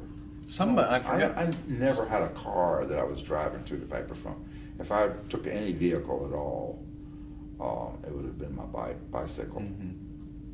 Although after the fire, I never used the bike, never fixed it up. It got all smoke and stuff. It needed to be repaired, and I kept it for a while. In fact, a long while. My kids eventually threw it away, but it needed a lot of work. Mm-hmm. It would have been a major job to restore that. And that bike was probably from the 1940s. It was ancient. Somebody had mentioned that Juniper was a challenge, that it was a great physical space Mm-hmm. for offices, but for meetings was a real challenge because there was such limited parking. That was somebody's recollection. But people came. Yeah. They would park somewhere, probably on one of the side streets, 8th or 9th Street, and then just walk over there. And Well, where... I'm going to need to go back to the bench. Oh, okay. Sorry. Mm-hmm. You know, the meeting where people descended on the paper and said, "Hey, you can't quit printing, blah, blah, blah, you need to keep going." That was held at Juniper Street in the front room. But we didn't have nearly enough furniture for everybody to sit on. But, we had 50 or 60 people in that one room. So people had to park somewhere. I'm just thinking they parked on 8th. I don't think 9th Street continued through there, so it'd be 8th Street and 7th Street, probably, and then just walked to the paper. And where did the offices go post Juniper? Good question. Because I was no longer involved with the paper after they left Juniper. I know that there was a place near Boulevard, or maybe on Boulevard, near what is now Ralph McGill. It was Forest Avenue then, named for the founder of the Ku Klux Klan. That changed after Maynard Jackson became mayor. But we still have a Forest Lake up in Buckhead going out to Sandy Springs. Same origin. Pitiful. At any rate, so it was somewhere near where Georgia Baptist Hospital is, or Georgia Baptist is now called Atlanta Medical Center or something like that. But I must have at some point gone to that office, but I don't have any recollection of it. I do know seeing the dress up in the paper. Basically, I had gone to Mexico in late '73, September '73, and didn't come back till almost Christmas. And this was for the language? Going to language school, and then our initial plan, Bob Malone and I went. Initially, it was going to be Marjorie Jordan, who was my girlfriend and later wife, Becky Hamilton, and Bob Malone and us. The four of us were going to go travel from Mexico all the way down to Chile. So that didn't work out, but Bob and I went, and we went to language school for a while. Marjorie grew up in Latin America, so her first language was Spanish, so she would not have needed to go to language school. But Bob and I got enough. We learned enough so we could get around as tourists and kind of make ourselves known and speak a little bit. But the language school was helpful in that way. It was very helpful just to learn how to make the sounds properly instead of reading on the written page that it said such and such a way. They actually taught you how to hold your tongue in different parts of your mouth to make the proper sounds, which has been an enormous help just in learning the language. And they were using a program designed by the United States State Department. So I'm surprised that kind of training is not widespread in the United States, because it was developed by the State Department, but it's excellent. The content was kind of neo-colonialist, and the Mexicans, they would just disregard certain parts of it. It was just way too over the top. I mean, the gringos lecturing to the peasants, basically, kind of a perspective of the language that was being taught to future diplomats. It's just eye-opening in a way, but also bizarre. But the techniques were excellent. And this was the Cuernavaca, it was called the Cuernavaca Language School now, and then it was part of CEDOC, which was run by, I can't remember his name now, but it was an anarchist guy who published a lot in the New York Review of Books, and he had an intercultural documentation center there called CEDOC. And school was great, and we spent 6 or 7 weeks there in school, and then we started touring, and went down to Oaxaca and Yucatan, and eventually into Belize and Guatemala. And at that point, I had developed jaundice, so I came back. So I had a pretty bad case of hepatitis and was laid up for a while. So my working on the bird really decreased substantially in '74 when I got back. It wasn't like when I came back from Cuba, I went right back into the swing of things. Here I was just laid up in bed and I had to rest. And I was, by April I was recovering, and Marjorie and I got married at the end of April. So by that time I was fully recovered. But we got married, and then we bought a house, and eventually, 9 months later we had a kid and stuff. And so, but when I came back from Mexico, I was helped start the Latin American Solidarity Group. The one thing I did get out of the house for, instead of staying in bed, was trying to start this group. And mostly what we did was publicity about the coup in Chile and trying to build opposition to it here. And the group, the Latin American Solidarity Group, usually would meet every Sunday morning to plan our activities and whatever. And it lasted from '74 to, and there were a number of people in the bird involved with it. But it lasted from '74 to '78, and mostly what we did was Chile stuff. But it lasted past, the bird thing. But a lot of what I did after I got back there was just stuff related to activities that we were doing here in town with the Latin American Solidarity Group, or coverage about the anti-Pinochet activities in Chile, etc. So information about that would get published in the bird. I would write it up, and then I'd go into the bird and proofread it, make sure how it was laid out and whatever. But I didn't proofread the whole issue the way I had done years earlier. So, and we ran a film series that was very successful, of late '60s Latin American films that were available here, and we did about 6 of them from about different countries, and we had a big turnout for that. I can't remember where we screened those, but it was a place where we get a couple hundred people, and so. And you did that for several years. We did this for 6 weeks, but it was one of our major programs that we did, and we would table, like at Grant Park. There would be a festival, and we'd get a table there and set up a thing, and have a lot of interesting conversations with people. Kind of like with the Inman Park Festival, but this is, I think this is prior to the Inman Park Festival. I can't remember when that originated. I don't remember ever having a table there. But I remember doing one at Grant Park and getting into a long discussion with Tony K. Bambara. She was still alive then and was working with a lot of arts people here in town. Yeah. I want to come back to that, but just chronologically, I want to go back to a couple bird things.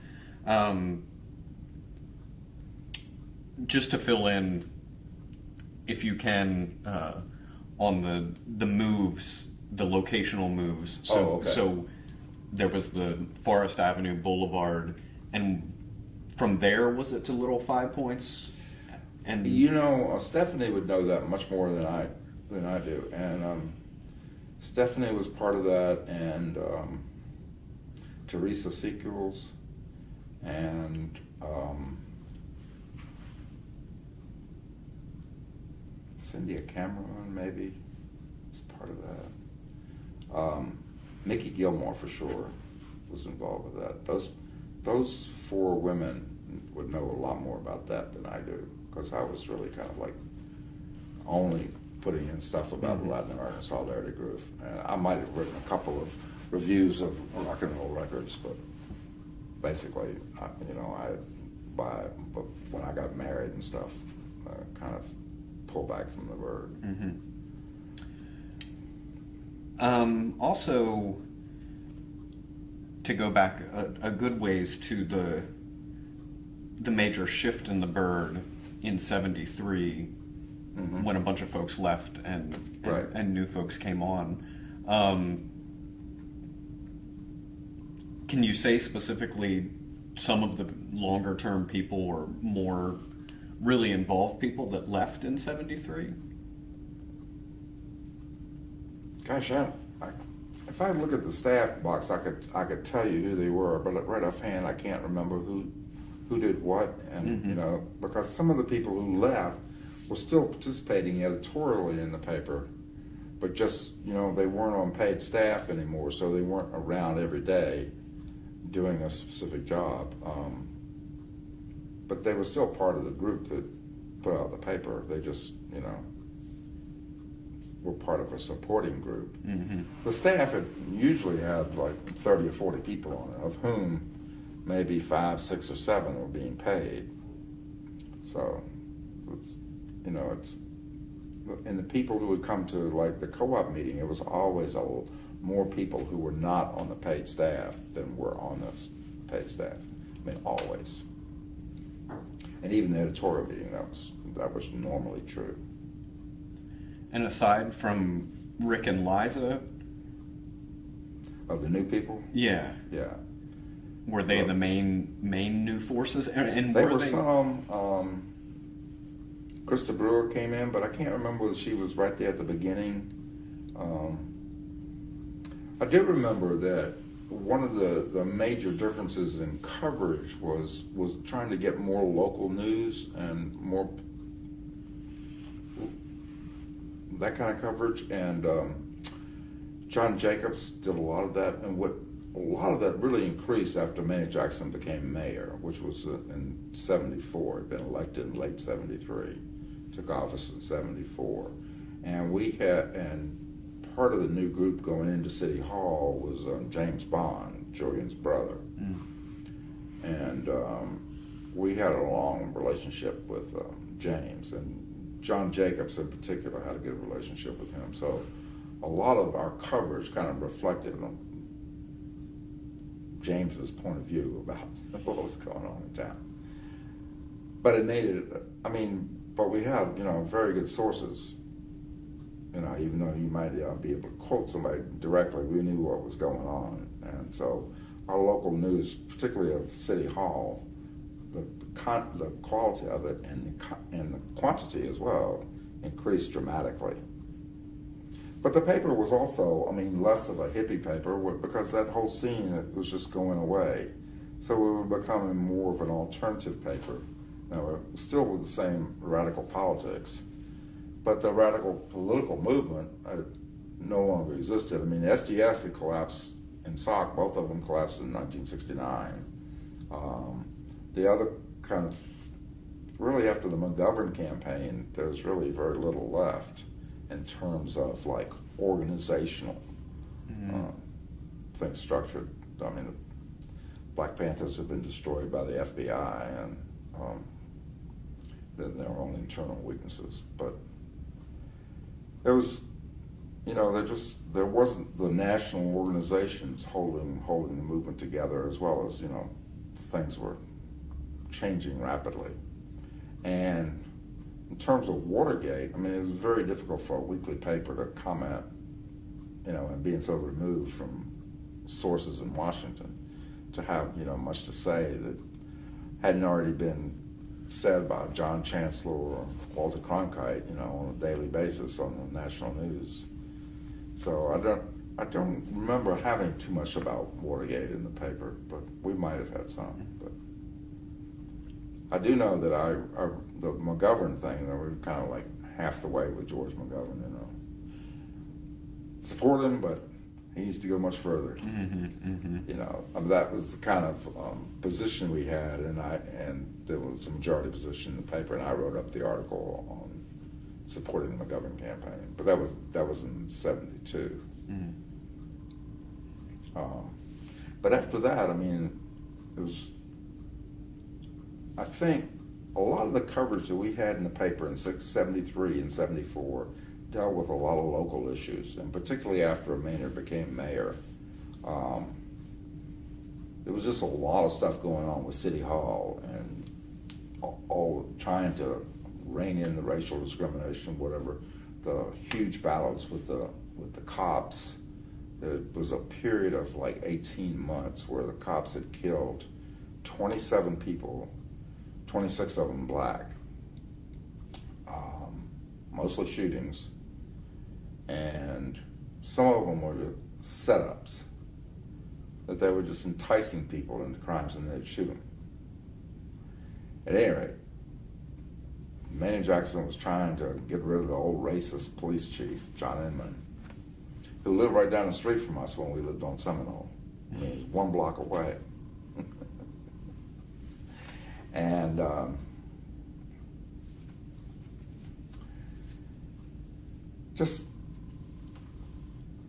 he finally, there were a number of bureaucratic measures that kicking Inman basically upstairs and letting Reggie Eves as a commissioner run the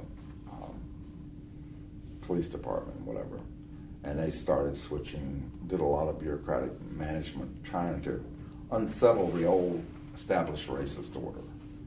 And we had a lot of coverage about that. And, it's just tons of stuff like that going on in town. And Maynard, there were just a lot of white people who weren't used to a black man telling them what to do. So there was all sorts of stuff going on. Some of it made the paper, some of it didn't, but we had sort of kind of a lot of good inside information about that. Mm-hmm. And then there are things I've learned since then that we didn't cover because we didn't know about. For example, when they were doing the airport thing, and one of the architects involved, Stevenson Wilkinson. This is an all established architectural firm here in town, and one of the principals in that he's just thoroughgoing racist. He could not be in the same room with Maynard Jackson. He got physically ill. The Chamber of Commerce had to get him out of there. This is just a lot of bizarre things like that I didn't know at the time, but that happened, And there's a mayor who has to deal with all that at any rate. So some interesting times, and having some good sources, James Bond, principal among them, helped the paper a lot in terms of the way we covered stuff. And I think our coverage was pretty good, more so than Journal-Constitution, because the guys knew stuff, but they couldn't get it printed. It's not like the reporters were ignorant; just couldn't get it printed. Right. We print it. So. Did you guys have any contacts at the AJC that might feed you? I never did. I don't know whether other guys did. John Jacobs might have had some. He's dead now, so can't interrogate him about that. I do know I talked to Rick, what's his name? Rick Allen. He was one of their main writers and opinion makers and whatever. And this was some demonstration going on, and the cops were beating on people and whatever, and he was right there in the stairwell observing this. So I talked to him, how come you just didn't appear in your paper? And I didn't see it. And he was 5 feet away. How could he not have seen it? Not only didn't he say it, he didn't see anything happening. They were just beating people. People had to go to the hospital, crack skulls and stuff. Mm-hmm. And he's 5 feet away and not seeing it. That's what he told me. Didn't see it. That was my only contact with AJC, because I was furious. So I called him up. How come this is not your? Mm. Because it was, what he wrote was just totally at odds with what I got from talking to the people who had been there. And I was not there myself. I was just writing up people's accounts of, their accounts of what happened. And I forget what the demonstration was about. Mm-hmm. But there were demonstrations all the time, but this, that, and the other. I think this may have been led by the October League or a group like that.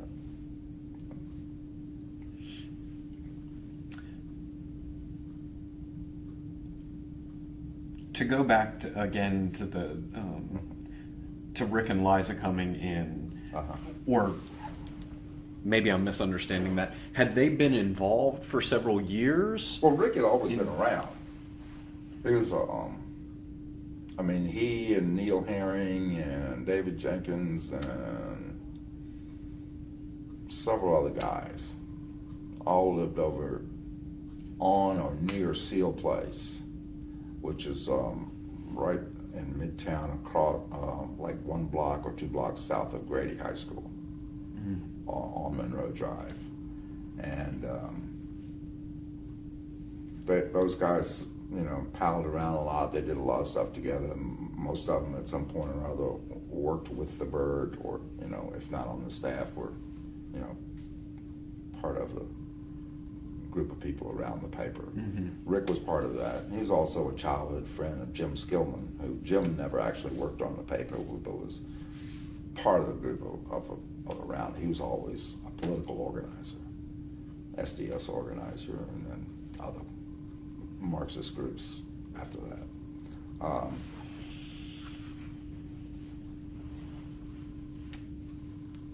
But Rick just got this, I think when he and Liza got together, then, you know, because her father had some money, they just thought, hey, we could make a business out of this. We could create this into something more than just, you know, being paid $50 a week. Yeah. We could really make a business out of this. And I think that was kind of like, they didn't come in with that notion, but I think after being there almost a year, that began to dawn on them that they could do stuff. And is that about how long they stayed after this event in '73? About a year? They were there about a year, I guess. I could look at the staff box and tell you, but I think that's about right. At any rate, they made that proposal, and people turned them down, and then they left and started the Atlanta Gazette, which, I mean, kind of reflected his ideas, and there was not much political in it. It was kind of interesting in some ways, and they did have some decent commentary on local stuff going on in town. But in terms of any war or any imperialist stuff that we all at the paper thought that was very important, just a zero. Zero on that.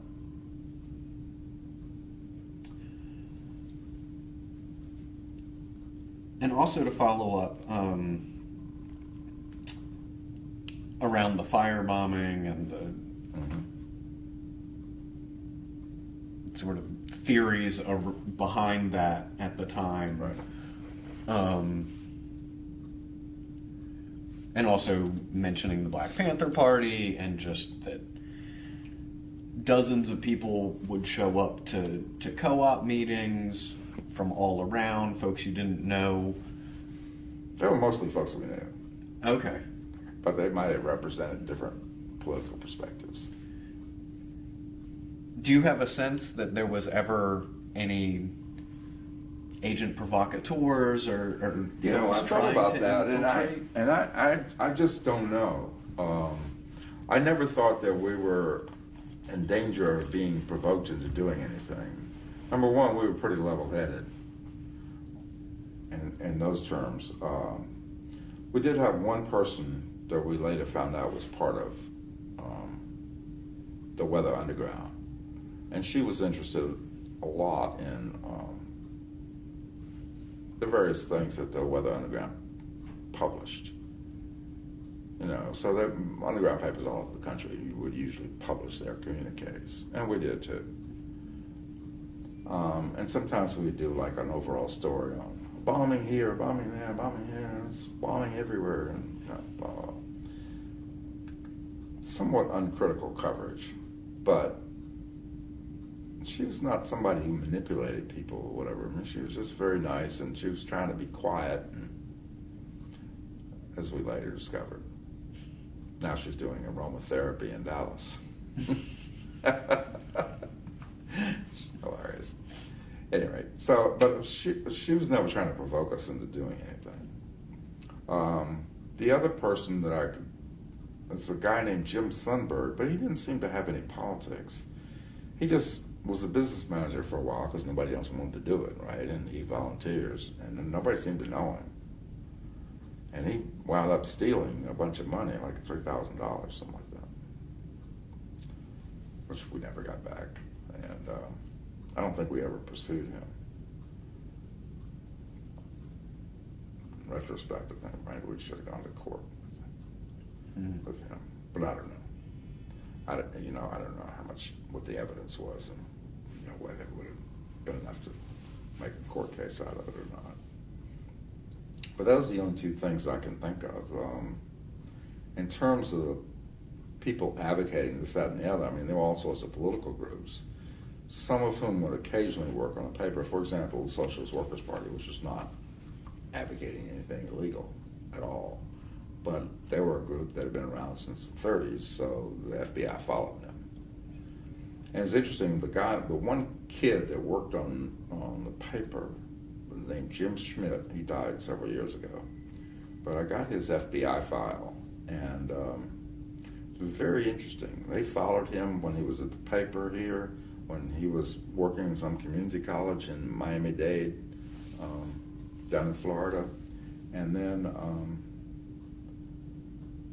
the funniest thing in there is a recommendation from the agent who was following him saying that we should close the case and not follow him anymore, because if the Gray Speckled Bird found out about it, they could write up a paper, and this would reflect badly on the agency, meaning the FBI.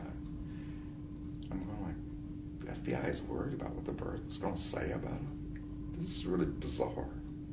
But there it is in black and white, the FBI's report. Now, there's a lot of parts where they've got informers, and that's all blacked out. You can't find out who that was. But they were basically following that. I mean, the FBI in many ways was stuck in the 30s, following the Communist Party and the Socialist Workers' Party and those types of groups. I think they also followed the Progressive Labor Party, which was Maoist off-split from the Communist Party. And then, at Hoover's instigation, they were following every black group under the sun, including NAACP, which is about as mild-mannered a group as you could find. So, I mean, that's basically Hoover's racism there. But I mean, they destroyed a lot of black groups. But in terms of that, the only thing I know is that Tim Hayes, and he's going to have a lot to say about this when y'all interview him. He's living in Philadelphia. But he was part of the Georgia Black Liberation Front. He had been in the Panthers. He had represented the Panthers in Africa, and he just had a widely varied life. At any rate, he had hooked up here with a woman, Connie Belay, and they got married and began to have kids and whatever. And he was getting threats from the FBI or somebody. At any rate, he felt he was going to die if he stayed here in Atlanta. So he and Connie fled to Philadelphia, and they've been there ever since and raised their family there. But Tim and I did a bunch of music interviews together. There's some really good stuff. We interviewed the Meters and Bobby Womack and some really significant people in the music world. There was some really good covers. That later helped him establish himself in Philadelphia because he got to work with the Shinaki record company and whatever. And he's has a band called Philly Gumbo. They do a lot of New Orleans covers, as you might expect with a name like Gumbo. But he also do a lot of Bob Marley covers and stuff. And he kind of got into reggae then. So I think meeting the guys in the Meters, I mean, he knew of them on record, but he didn't know them, ahead of time. But having met them then he later got some gigs with them and the Neville brothers. And Philadelphia. One of the meters is in there. Aaron Neville. Yeah, no. But Tim will have a lot to say Yeah, about that'll that. be really fun. And he's got a blog too, which covers some of this. Okay. But there's a lot of stuff that's not on the blog. That he's a good writer. Well, that's exciting. Yeah. We'll have to get to Philadelphia. Right. I think you should, because he wants to do the interview. I don't think he can afford to come down here for extended interviews. Mm-hmm. He grew up here in Atlanta, went to Archer High School. Oh. And he has family here. Most of his brothers and sisters who are still alive, and cousins and stuff. They're all in the Atlanta area. So occasionally comes, but not very often. Right. Speaking of families, how did your family perceive, respond to sort of the trajectory of your life from moving to Atlanta in '61 and getting involved? Well, going to Georgia Tech, I mean, that was one thing. I mean, my father wanted me to go to the Virginia Military Institute, VMI, where he had gone, where his father had gone. His two of his three brothers went. But I didn't want to have anything to do with the military. And even when I was 16, 17 years old, didn't want to go to a military school. I just thought that was ridiculous. So I just said, I'm not going to go anywhere in Virginia. And I never applied to any place in Virginia.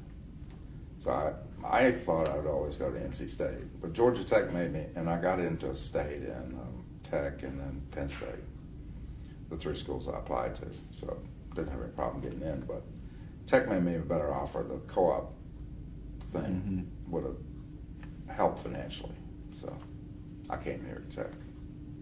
And I don't know whether it was better or not. I mean, my life would have turned out different if I'd been in Raleigh, because I was born in Raleigh.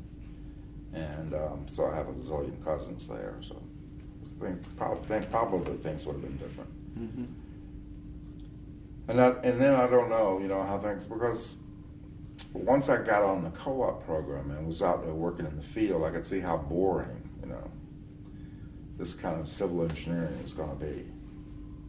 So that's when I decided, I better, do something else, and switch my major from engineering. And Tech only had engineering then, and in some ways it's still that way. But they do have a broader range of subjects now. But it's not a liberal arts school by any means. At any rate, I would never have gone to Emory if I hadn't been in Atlanta. So, I mean, it would never have occurred to me to apply to Emory from Newport News, Virginia. I don't know where I would have gone. Maybe the University of Virginia or something. I don't know. But at any rate, or maybe Penn State. Who knows? But I wound up at Emory, and then started off in English, and eventually wound up in history, which is what I really like. And my family was okay about going to school and whatever. They were they thought of Atlanta as being far away, because most of the kids were from Georgia and Florida. So most of them went home on, major breaks, like Thanksgiving break, because it's not far. For me to go up there and then back, I mean, it's like, it was a 12-hour trip then. Mm-hmm. So I went home once during the school year. It's Christmas, which is basically a 2-week break. And so most of the time I was just here in Atlanta. And if it was a week between quarters, which it was in the spring, I would just stay in the dorm, read. There wasn't hardly anybody on campus, so there wasn't much to do. But one of those spring breaks, though, SOC had I guess it was the spring of 1965. So between my last 2 quarters at Emory, I went to their convention here in town, and that was really kind of got me involved in a lot of stuff. But I'd already been kind of moving that way. I've been from being sympathetic to the civil rights movement to trying to get a little teeny bit involved and see what things were going on. And once I went to graduate school at the University of Virginia, I got a lot more involved because there was already an established group there, and there were lots of people doing stuff. So the SOC people hooked me up with them. The family was not real happy about that too much, but not too dissatisfied either. My parents were very, very conservative. I mean, their big hope was Barry Goldwater. You know, the only time they ever worked in a political campaign. It was so exciting. And I saw this speech he gave in Fenway Park, Boston. And it was like all the code words for segregation. And I'm going like, oh my God, this guy's nuts. So I wrote my father a long letter about that. And he was just so disappointed. But at any rate, they weren't real keen about me doing this. They certainly weren't very keen about me refusing induction into the Army. And my aunt, my father's sister, was just to the point of tears about that. But they eventually got over it. Things got a whole lot better once I got married and started having children. Then they started coming down here to see grandchildren. But those years from particularly when you left UVA and came to work on the Bird. Right. Well, I left UVA and spent a year in Washington. Right. So that was a little bit different because I had family there. So my father's brother was across the river in Alexandria, and I went over to see him and Aunt Molly. And then my Aunt Sarah was still in Washington then, and so I got together with her. So that was my mother's little sister and favorite sister, actually. They're very close, even though they lived apart.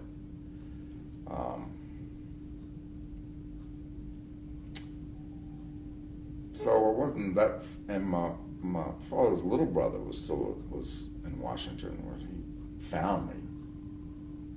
Came over to the house where I was staying. I was taken aback. I had no idea he knew where I was living. So I think he must have found out from his older brother. But he was born really late. I mean, Grandma must have been close to 60 really late when he was born. And he was always weak. I mean, just physically weak, just not able to do stuff. And so he's worked in his whole, but he became an alcoholic and eventually died when he was like 43 from alcoholism. Sad. Mm-hmm. But he was always calling his brothers up and asking for money. So they were always trying to figure out, what are we going to do with him?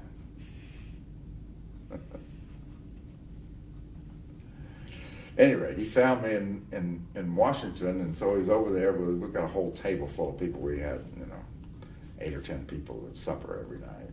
And we did one common meal in this big house with 6 of us started living there, eventually 8. And there'd usually be guests as well. And he was a huge George Wallace fan. But all my roommates there thought he was hilarious. I was just like, what? I guess that's the flip side of the coin. I asked the question of how did your family respond to what you're doing? How do your friends respond to your family? When I was there in Washington, my brother brought up, from Sewanee, he brought up like 40 kids for the March on the Pentagon thing. So that was pretty cool. My little brother and I were kind of saw things alike in that sense. My other brother not so much. He spent almost all his life in the Army. Mm-hmm. Just different. But my mom and dad, just overlooked everything. I mean, my father and I would have political arguments from time to time. but not over the phone, just in person if we were together for vacation. But basically we stayed with mom hated conflict, so she just wouldn't mention things. But once I was married, started having kids, she was thrilled to death to have grandchildren. So. And your look at the time, like physical appearance, were you a quote unquote long hair? Or? I was a long hair until I was getting ready to go to Mexico. And I did not want to have happen to me what happened to Michael Grossman, a friend of mine in Washington, had been associated with the Washington Free Press and whatever, he gone down long hair and all that. And so they got busted for drugs in Mexico. Now whether he was guilty or not, who knows. But at any rate, they were just busting people and holding them for ransom, basically. His family had to pay something like $10,000 to get him out of jail. And this is when $10,000 was a lot of money in the late 60s. So I kept a mustache, shaved my beard, which I've been growing since January 20th, 1969, the day Nixon got inaugurated, and the same day I got arrested for refusing induction. And I had hair, and long hair, but I cut it to the way it looks now. I didn't have a beard, but I kept the mustache because half the men in Mexico have mustaches. So, and that, so I looked like a respectable gringo tourist. I never got any harassment whatsoever. You get, guys ask, you want some marijuana? You just tell them no. But these are just kids that were on street hustling. Mm-hmm. So, but I never had any problem with the police or anything like that, although in Mexico they're thoroughly corrupt. So, but they're looking to make money, and they don't want to mess with tourists because the government will come down for that. Mm-hmm. So, I didn't have a problem, but I wasn't setting myself up to look like Michael and go through that. Staying in the Mexican jail is no picnic. So. Did your look when you had long hair and a beard, did that meet disapproval from your family? Just to some extent, I guess. My little brother was like that too, so they were used to it. And he stayed home. He didn't stay in Newport News, but he was in the Middle Peninsula, so an hour's drive away in Matthews. Lisa lived in Matthews.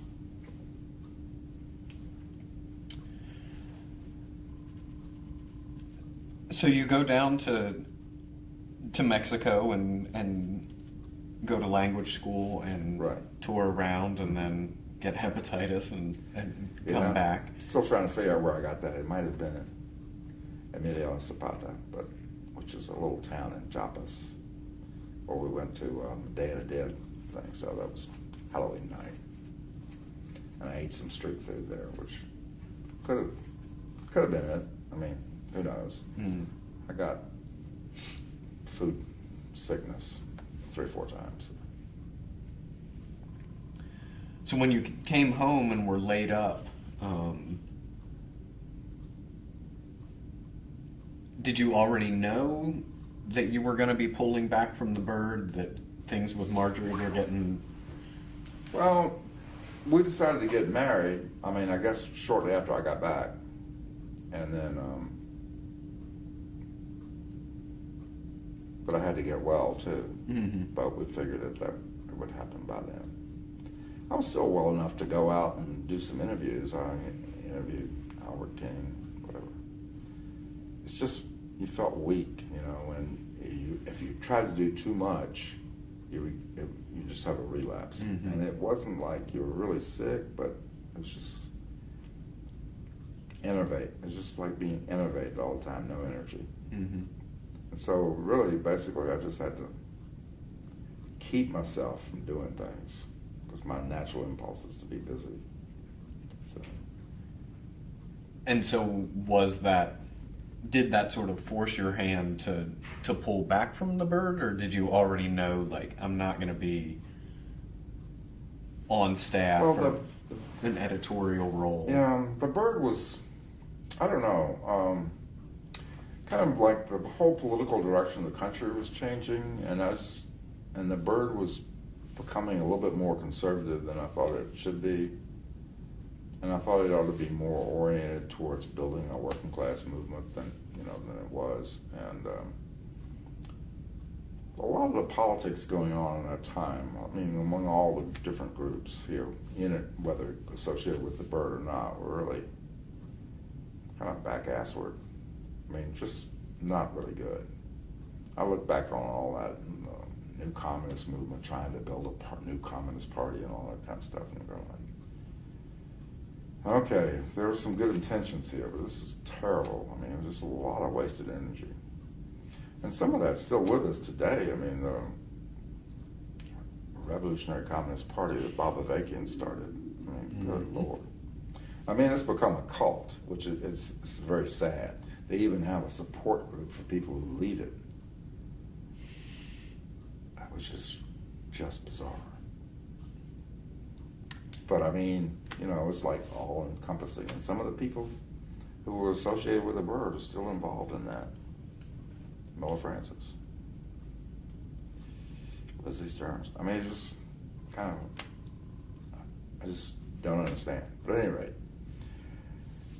all the stuff we did then was not productive. And I don't know whether what I envisioned would have been any better, but I couldn't get many people to see things that way. The split was such that New Communist people were going over here, and the Bird people were saying, "You guys are insane. They were going this way," and I was kind of like in the middle. And so I think that the paper was kind of moving away from where I was, and so I retained ties to it because I wanted to get all my Latin American stuff in there, and I liked a good bit of what the Bird was doing. But also I was, gotten married, and we were in the process of buying a house. We were going to be starting a family, whatever. So. Where'd you guys buy a house? Grand Park, okay. Which is, amazing. Bought a house for $9,000, $10,000, like that. $9,000. Unbelievable. So I used $5,000 I had, and I borrowed $5,000 from my sister. All five of us kids had gotten $10,000 left to us by our uncle, which was kind of amazing. But I hadn't had the use of it until 1971 because the interest of it had to go towards paying my sister's tuition. That was part of the deal with my dad. So I had this money. Part of it I used to finance this trip to Mexico. Part of it I used to buy a vehicle for Marjorie and myself.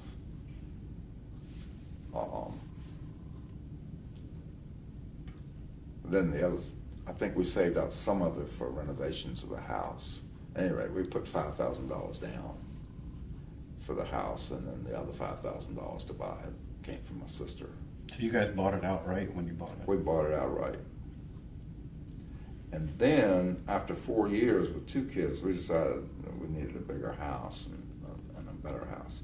There were a lot of things wrong with that Grant Park house. They were really flimsily built. I mean, people talk about old stuff being built, but it was built on the cheap. There's no subflooring, so the floors are cold. Mm-hmm. It was originally built without proper plumbing and stuff, It was 1904, 1905, so. And originally built without a kitchen because of the danger of fire, so the kitchen would be in this back place, removed from the house. So all that had been changed. But at any rate, the house was cold in the winter just because it wasn't properly insulated and wasn't properly built. It was really cheaply built, and then we just figured we needed more room. So we moved over to Ormwood and bought that house in '78 for $18,000, I think, something like that. About double what we paid at Grant Park. Much bigger house, much bigger yard, and but mortgage was $141 a month, and I had to pay insurance in addition to that. But I mean, total, aside from taxes, was less than $200 a month. You can make that I mean, work. that was a pretty good deal. And in terms in the 80s, this is when all the the S&Ls, we got a loan from the DeKalb, I think it was DeKalb Savings and Loan. Their old office that we got the loan from is now Tomatillo, taco place in East Atlanta Village. Same building. But they just got wiped out. All these S&Ls got wiped out in the early 80s during the Reagan administration, and with that S&L crisis. And they were desperately trying to make a deal with us. If you will double this and settle this, blah, blah, blah. I'm going like, why? $200 a month sounds pretty good. I mean, it was getting better every year because of inflation. It was a fixed sum, so basically we were paying less every year we stayed there. So but after we divorced, then Marjorie had a series of break-ins. Well, we had one break-in where all of our silverware was robbed. And then she had all this electronic stuff after the divorce that she got, and all that would get robbed. She eventually just gave up and moved to a condo out in north of Decatur. And but the feelings of violation when you get robbed, somebody's been in your house and just taking everything, it's just like, it's just awful.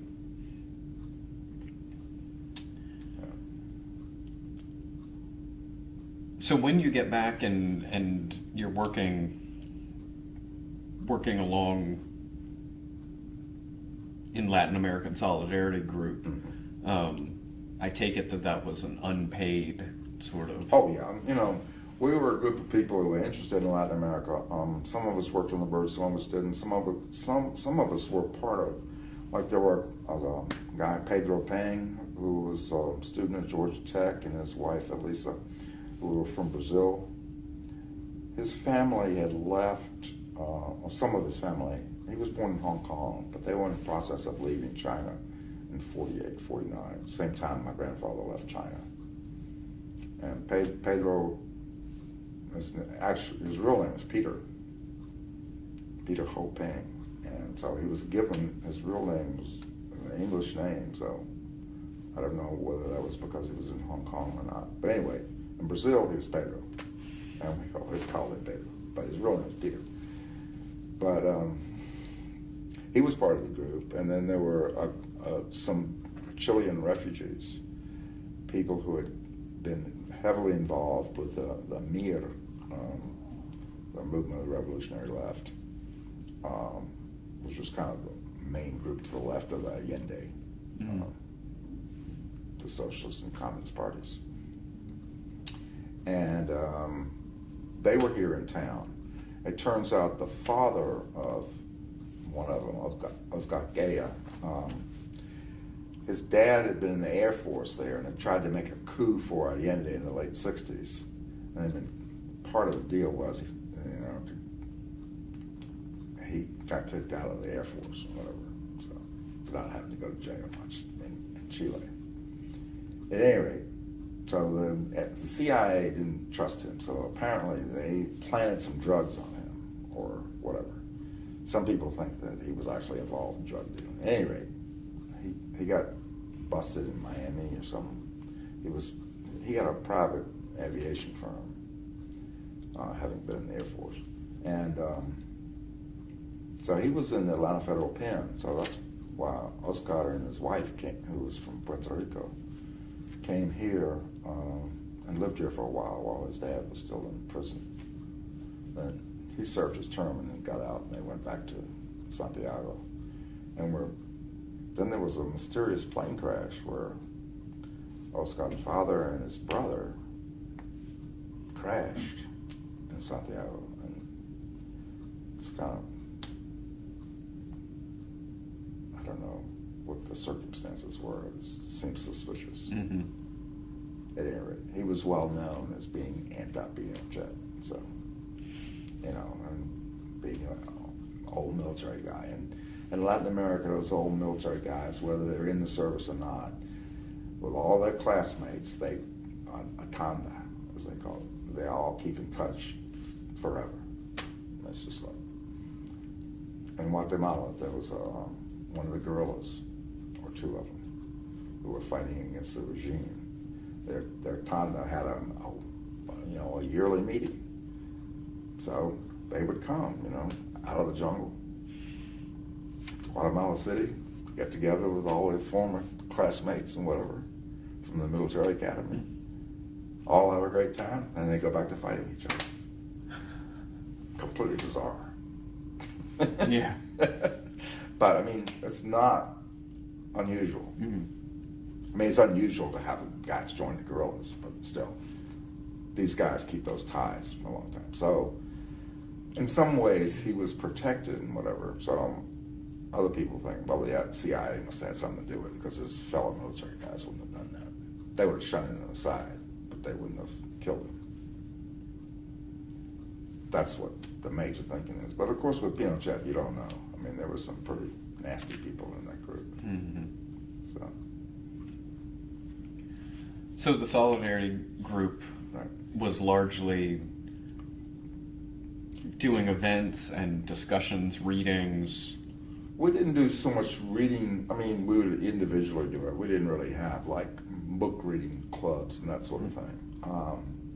We would plan an event, or, for example, Leonard Weinglass was making a tour about something to do with Chile, and he had represented the Chicago Seven along with Bill Kunstler during all the Chicago trials before Judge Hoffman in the early 70s. And then he got involved with some Latin American stuff. At any rate, he knew a good bit about Chile, and so he was making speeches about this, and we set up a series of meetings, events at different colleges. So I got to know a number of professors, particularly ones who were involved with Latin American studies at, say, West Georgia and other colleges that were nearby, and we set up those events and whatever. And what were you doing to earn a living in these years? Well, from going to the Bird, I worked a little bit with Truck and Two, just to make a little bit of. Truck and Two was a little trucking company started by Tom Coffin and First Blues. It was Coffin Blues, and Blues, I don't really know his real name. He's out in Oregon somewhere now. But he lived with the Coffins for a long time. Anyway, he and Tom had this little truck company. And then Truck and Two was basically Tom and Phil Vale and Jack White, the three of those guys, all of whom had worked at some point with the Bird. Phil and Teddy had come down from Louisville to work on the Bird. Mm-hmm. And they had, when I was the managing editor, they wrote me a letter, and so I said, yes, come on, whatever. So, and they've been here ever since. Right. And right now I need to take another break. Yeah. This coffee is doing. I think we were just talking about you had been working. Making a living. Yeah. Yeah, I did odd jobs with Truck and Two, but that was kind of on a day-to-day basis, as they needed people to help them with. They basically moved people from one apartment to another, from a house to, so that sort of thing, moving stuff. So then I got a real job working, I guess the first of a series of industrial jobs. I got a job working with Ryder Trucks, retread tire retreading place out in Doraville. And I worked there for several months. And then they closed the place down. I liked it. Come home smelling like a tire, but it was pretty easy work, and I did a number of jobs there, and then when they closed that down, I went to another tire retreading place, something in Haney. I forget the exact, forget the two principals guy. One of them named Haney and one of them named something else, and I forgot the. Anyway, they were south of Grant Park, but I didn't have to go all the way out to Doraville. This was a lot closer to home. Mm-hmm. I mean, I lived 5 minutes away. We still live in Grant Park then,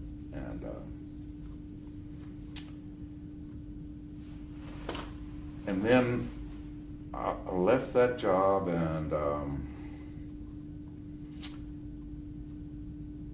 I went to work for St. Regis out in Marietta and working on a sheeter machine, which is basically they made boxes for anything from butter to boxes for like a sweater at Christmas time, Mm-hmm. whatever. And when was all, this? all these kind of paperboard boxes, and so I worked out there for about 1.5 years, I guess, and then. In around what years? Well, I'm sure I think I must have gone to work there in '76. I'm not exactly positive about, but I do know that I was working there when my daughter was born in '76, and then 3 weeks later when my brother died in a car crash. And so that's a very clear memory there. Mm-hmm. And I was working a rotating shift there. So 1 week you'd work first shift, 1 week second shift, 1 week third shift. Third shift was murder, 11 to 7. Mm-hmm. So you get off at 7 and you're coming home. I live in Grant Park, so I'm coming in with all the traffic from Marietta going downtown. And sometimes the traffic would just stall, and at 7 o'clock in the morning, I was sort of sleepy. Mm-hmm. And I'd be thinking about my brother and start crying. It's happened for about 1 year, but sometimes I just like fall asleep in the highway, just when you're standing still, not moving, Mm-hmm. and cars be beeping. I go, what? And wake up and start moving again. It was okay as long as I could be moving, but there were times where I couldn't think about anything about my brother. That was just awful. This is your younger brother? Yeah. My other brother, we were never very close, even though we were close in age. But I guess more sibling rivalry than anything else.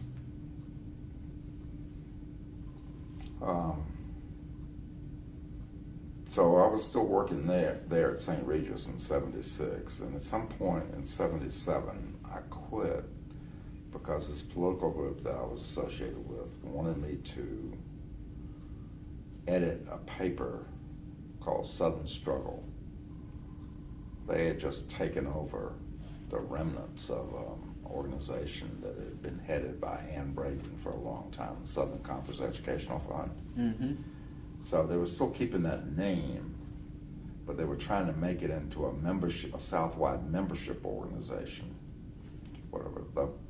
The real thing is, though, that Ann had set it up with all these people sort of loosely associated with the Communist Party, but people who donated to stuff like civil rights stuff and whatever. So a large collection of northern liberals who supported stuff in the South and whatever. And so that's kind of what it had been since the 30s. And Ann had been running it for a long time. And this group, which is dissolved, 2 years later, but had taken over the organization. They got me to edit the paper, so I was getting paid very little. It really wasn't enough, so I probably shouldn't have done that. But anyway, so I quit a decently paying job, took one paid almost nothing. They said, we'll help you make it up, but they never did. and was basically a one-man paper. You know, I was doing everything.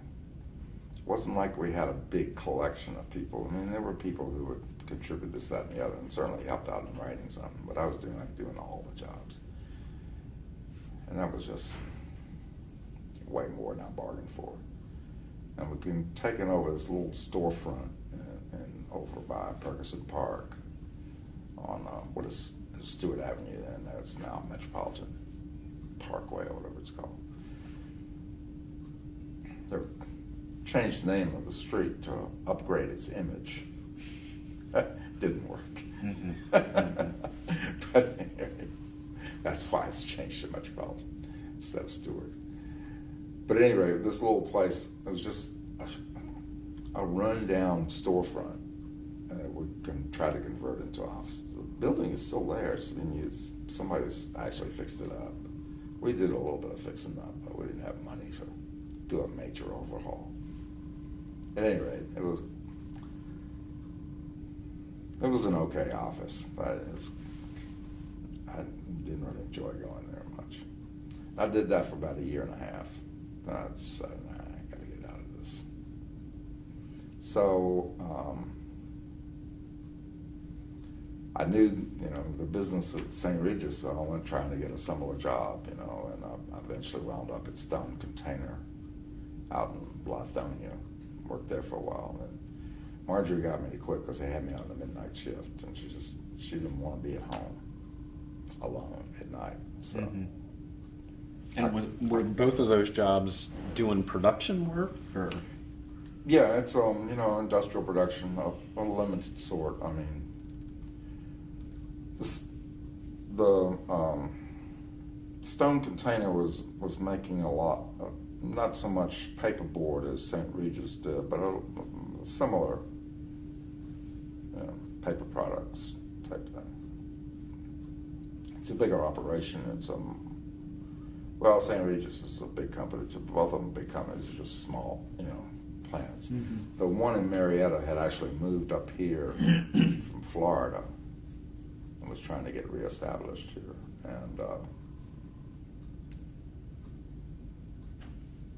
And then the Stone Container, I think it's still out there. The St. Regis place is something else now. I don't know what it is. But the building is still there in Marietta. I assume both of these are non-union shops. St. Regis, we had a vote on the union there, and they hired a whole bunch of people before the vote, convinced them all to vote against the union, and union lost, much to our surprise. We thought it was going to go in. All these guys from Florida who had come up to here, they all voted for the union.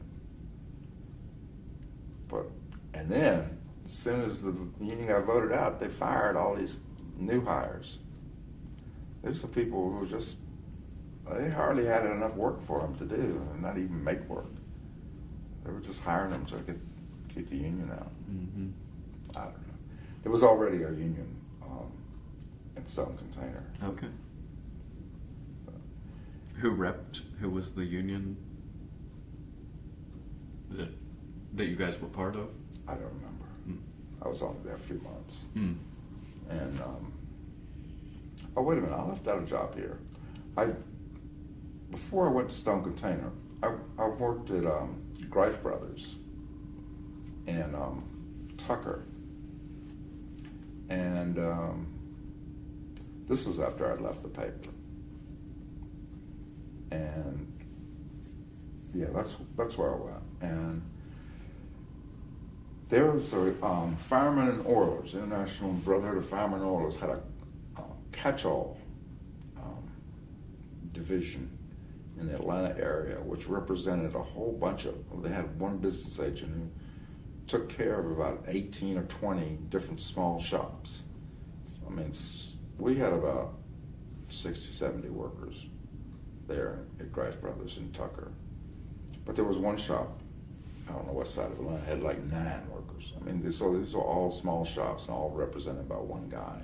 But they were all part of the Firemen Order. It was supposed to be a railroad union. None of these shops had anything to do with railroads, but it's part of the union. And I was actually a union steward at one point, and then was the recording secretary for the overall union that represented all these different. So, but I got fired for being too gung ho and representing the guys as a steward there, whatever. And arbitration hearing, the arbitration union guy voted against me, so it's pretty nasty. And what But did at any Grafe rate, do? the great thing about being at Grafe Brothers was over half the workforce was Mexican. So this was like having been in language school, several years earlier, and then going working there, you get to see how language is actually used and spoken, and the way people talk and whatever. And it was a real education. It really got me. It really improved my verbal abilities immensely. So that when I went to Guatemala in 1983 to do work on a thesis, a master's thesis in the archives there, I didn't have any problems. I mean, I'm still not as fluent in Spanish as I am in English, but I don't have any difficulty understanding things. So. What did Grafe? Grafe Brothers made barrels, basically. So they would, if they coated the inside, they could put a plastic coating on the inside, and they could hold grease, butter, margarine, whatever. Some of them without the coating, they just hold soap flakes or anything, and they were meant for one-time use only. So companies would fill it up, send it out, to their customers, and barrels not coming back. So they need barrels for every shipment.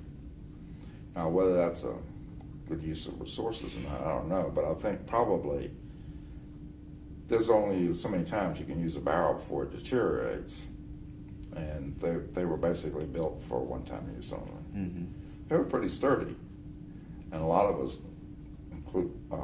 took ones that didn't come off the assembly line properly. There were some things on it you just couldn't ship it out, and so they were just go to trash, and so we'd take them home just for personal use. So I used them for storage. I had 2 or 3 of them. There were parts of the metal part that went on the bottom and the top that were mashed improperly or something. There was some sort of error in it. Some of the things we tried to, where they could, they tried to recycle stuff with it, but some of the things is not recyclable. You couldn't do it. So Marjorie had you leave that job because it was third shift again. Well, that never had a third shift. Oh no, that one, it was the union. It was the one in Stone Container had both of them had unions, but the one in Stone Container, they had me on the midnight shift, and she said, I just can't take this anymore. So then I went to work out in Fulton Industrial. I guess I worked a bunch of day labor jobs, but I found this one at Fulton Industrial where these guys hired me and then said, hey, we want you permanently here. So I was a one-man warehouse at Universal Wire and Cable. And they basically took orders for little bits of wire necessary to finish a job. In other words, at a major construction job, they'd ordered so much wire. Because of the way the guys who were installing the wire cut it, they'd run short. So then they would need so much, and they needed it the next day. And so that's what we did. We shipped them out. And, people were paying premium prices. But we were also cutting odd lots, mm-hmm. So we kept all this wire. Some of it, there was a Belden line, so we would just get all this stuff in Belden. This is small things like this. It wasn't like big industrial wire. This is just small thing, Belden stuff. So you just ship so much of that. You didn't have to cut it. It was just, they came in prearranged. But the other stuff where they needed, 25 feet of a certain kind of cable. Those were all had to be cut and shipped, and it was all. So my job was to cut it and then call the shipping companies. And so I would get visits from, all those trucking companies that wanted to get our business. Mm-hmm. So I had constantly guys taking me out to lunch. And I had an hour-long lunch. So, okay, you guys want to pay? All right, cool. And it's kind of funny. And how long did you work out there? I worked out there 2 or 3 years, up until late 82, early 83. At some point there, I switched over to one of these trucking companies. The guy was talking to me and said, "Hey, we could use you, blah, blah, blah." So I said, okay. And I worked for Southern Freight for about 6 months. Then I quit to go to Guatemala to do research on my master's thesis. So you had already been in a graduate program. I'd started graduate school here at the state in January of '81, and I did all my coursework in the first, one course per quarter, for 2 years. Then I had a thesis writing thing for a couple quarters. So basically I was here 2.5 years, and then supposedly writing this thesis, which I never finished. Mm-hmm. But I did a ton of work on it. I know about that. Still have all the materials. Mm-hmm. Still bookmark stuff on the computer when I see stuff relevant to it. But it'll probably never get written, but still. What's the topic? I was, I'm not sure how I would have arranged the master's thesis, but it was about the politics of bananas, and this would basically deal with Guatemala. I was interested in the political economy of bananas in Central America, and basically you're covering like 1890 to the present, or what would now be a little over 100 years. At the time, it was under 100 years.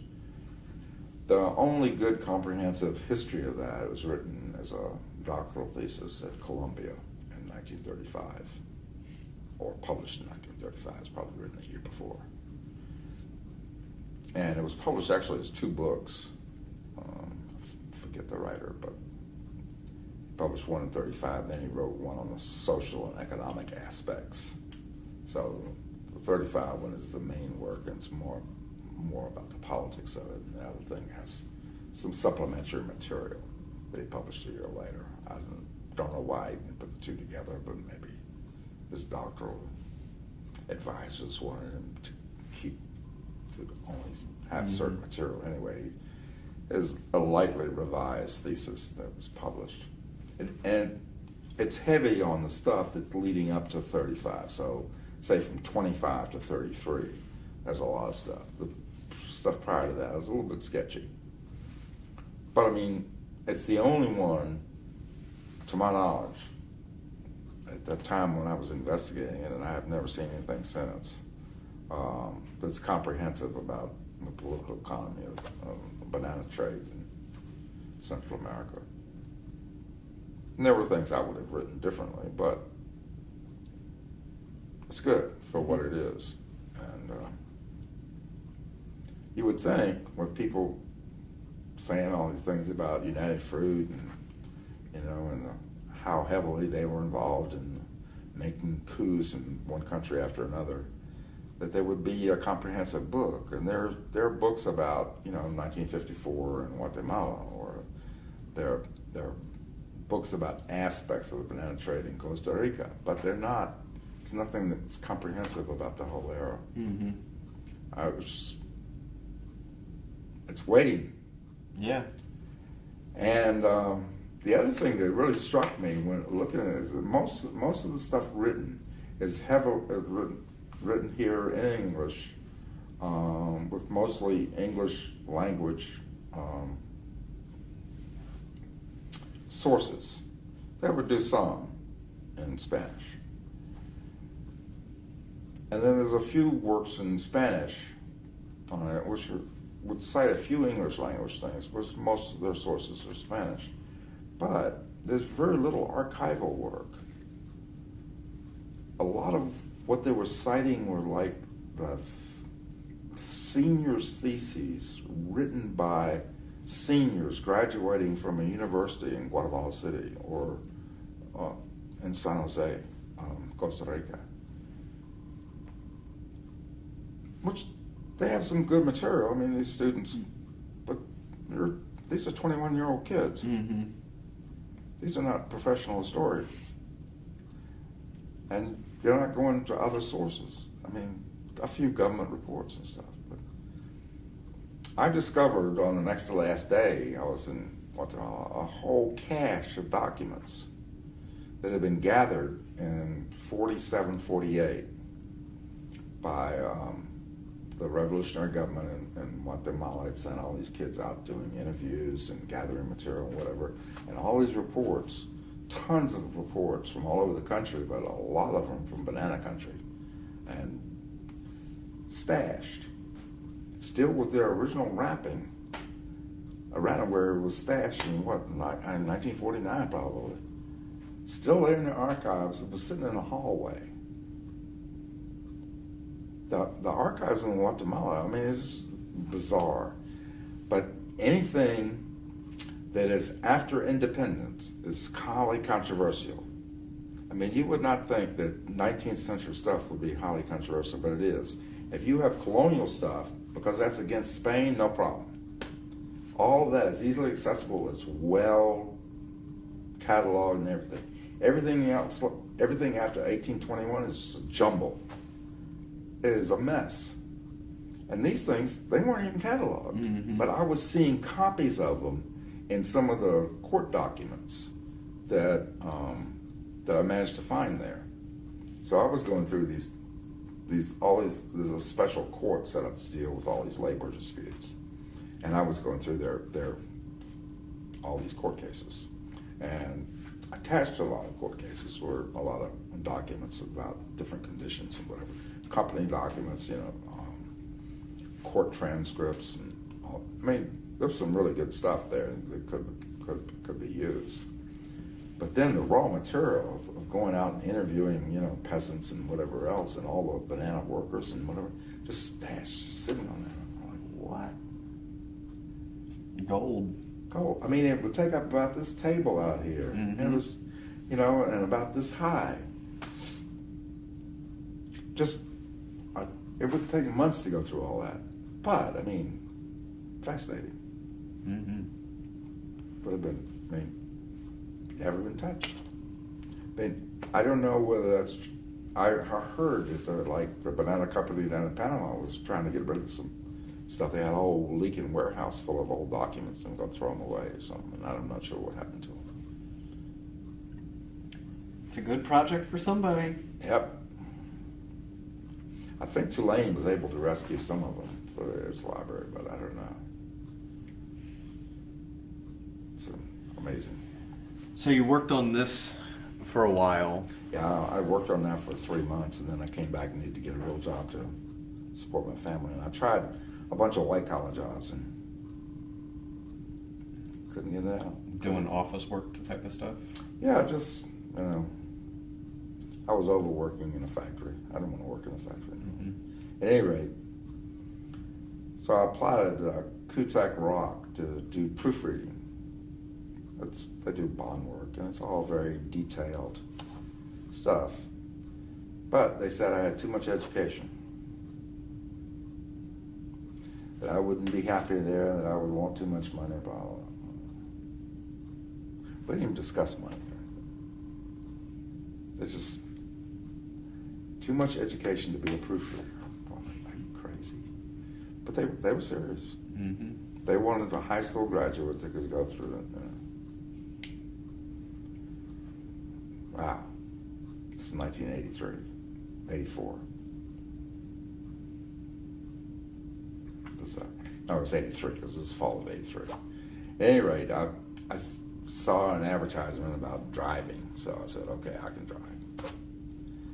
So I went to work for Central Delivery Systems, Central Delivery Service, and as a courier. I stayed there 3 years. And my first paycheck was like, in 1 week, it was double what I was making in that industrial job out in Fulton Industrial with Universal Wire and Cable. And I'm going like, this is pretty good. Mm-hmm. Now, I wasn't thinking about, all the expenses of maintaining the vehicle and whatever. And that check, it just came to me and said, oh, that was terrible. I became accustomed to making double that. But I mean, you do have all the insurance and all your maintenance and all that kind of stuff. Because are you a contractor for them? You're an independent contractor, and basically these courier companies took the jobs that taxis used to do. So a lot of what we did was just taking papers from one law office to another and that sort of thing. And they would have before been hiring a taxi driver, but you're paying taxi rates, and so they could undercut that much. But I like to drive. I didn't mind working by myself. And you are alone in the car, and you're seeing a series of receptionists all day long, and some of them after a while, because you go there much and you get to know a little bit. But it's not the same thing as working with somebody. Mm-hmm. You're there for 30 seconds or a minute or two, and then you're off. Mm-hmm. Mostly you're alone by yourself, and you're hearing a dispatcher talk over the radio, and only later by phone. As digital became better, we got rid of the big apparatus had to put in the car that, certain airways were reserved for taxi companies and all that kind of stuff for dispatching people. So clearly you did this job for I quite did some that time. for 23 years. I did that till I retired in 2006. And always as an independent contractor? Yep, that's the only way there are some companies that hire drivers, like FedEx and that sort of thing, but it didn't really appeal to me. And they make much less money. Mm. I don't know. I got into it and I just stayed with it. I paid the bills, and even though we were divorced and maintaining separate households and whatever, I was still able to keep up financially. So. And when did you get divorced? 84. So the marriage lasted 10 years.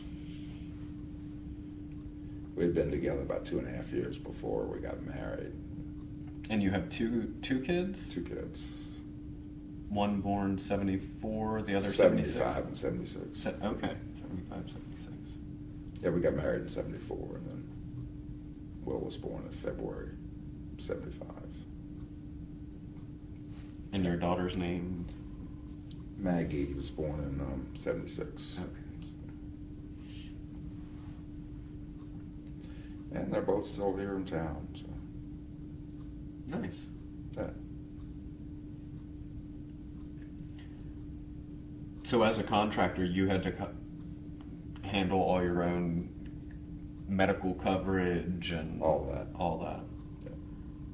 Try to Basically, I didn't have medical coverage, so so yeah. depending on good health. And then when my foot went out, that's when I had to. Well, the kids just said, "Dad, it's time to retire. We'll make it happen." So I've got Social Security, and they basically pick up the rent, and Social Security pays everything else. What happened to your foot? That's a good question, but at any rate, all the tissue between the bones in my left foot just deteriorated, disappeared, and bone was rubbing on bone, and it was very painful. So the operation is to insert titanium rod there to which the bones adhere, and that keeps them apart. So the X-ray is very funny. You see the curvature of the bones, and it's just absolutely straight rod. So what is that? Because it looks like, on the X-ray it appears as bone, except it's not. Mm-hmm. You could tell because there's no curvature whatsoever. But it's kept me pain-free, although I still have the arthritis in the sole of the feet, but there's nothing. That's completely different. Mm-hmm. As long as I have these good gel shoes, I'm pretty good to walk. Yeah. At any rate, so I retired a little bit earlier than I had figured on retiring, but I hadn't really figured on retiring since I had no retirement plan. I was just keeping on working. Mm-hmm. And what year was that? 2006. 10-year anniversary. Yeah, I just passed it. Been retired 10 years. Doesn't seem like it because when my foot went out, I was on crutches for 14 months. They didn't want to operate on my foot without understanding why this had happened and whatever. And so I used up all my savings on various private doctors and eventually wound up at Grady because I didn't have any more money. Mm-hmm. And one of the interns there, just straight out of medical school, just discovered, what the reason that I had the ankle had been deteriorating for a long time, but I hadn't felt the pain that had been there for a long time because I had a neuropathy in the foot, and she traced it to a vitamin B12 deficiency. So I'd given up eating red meat and various other things that have cholesterol in them,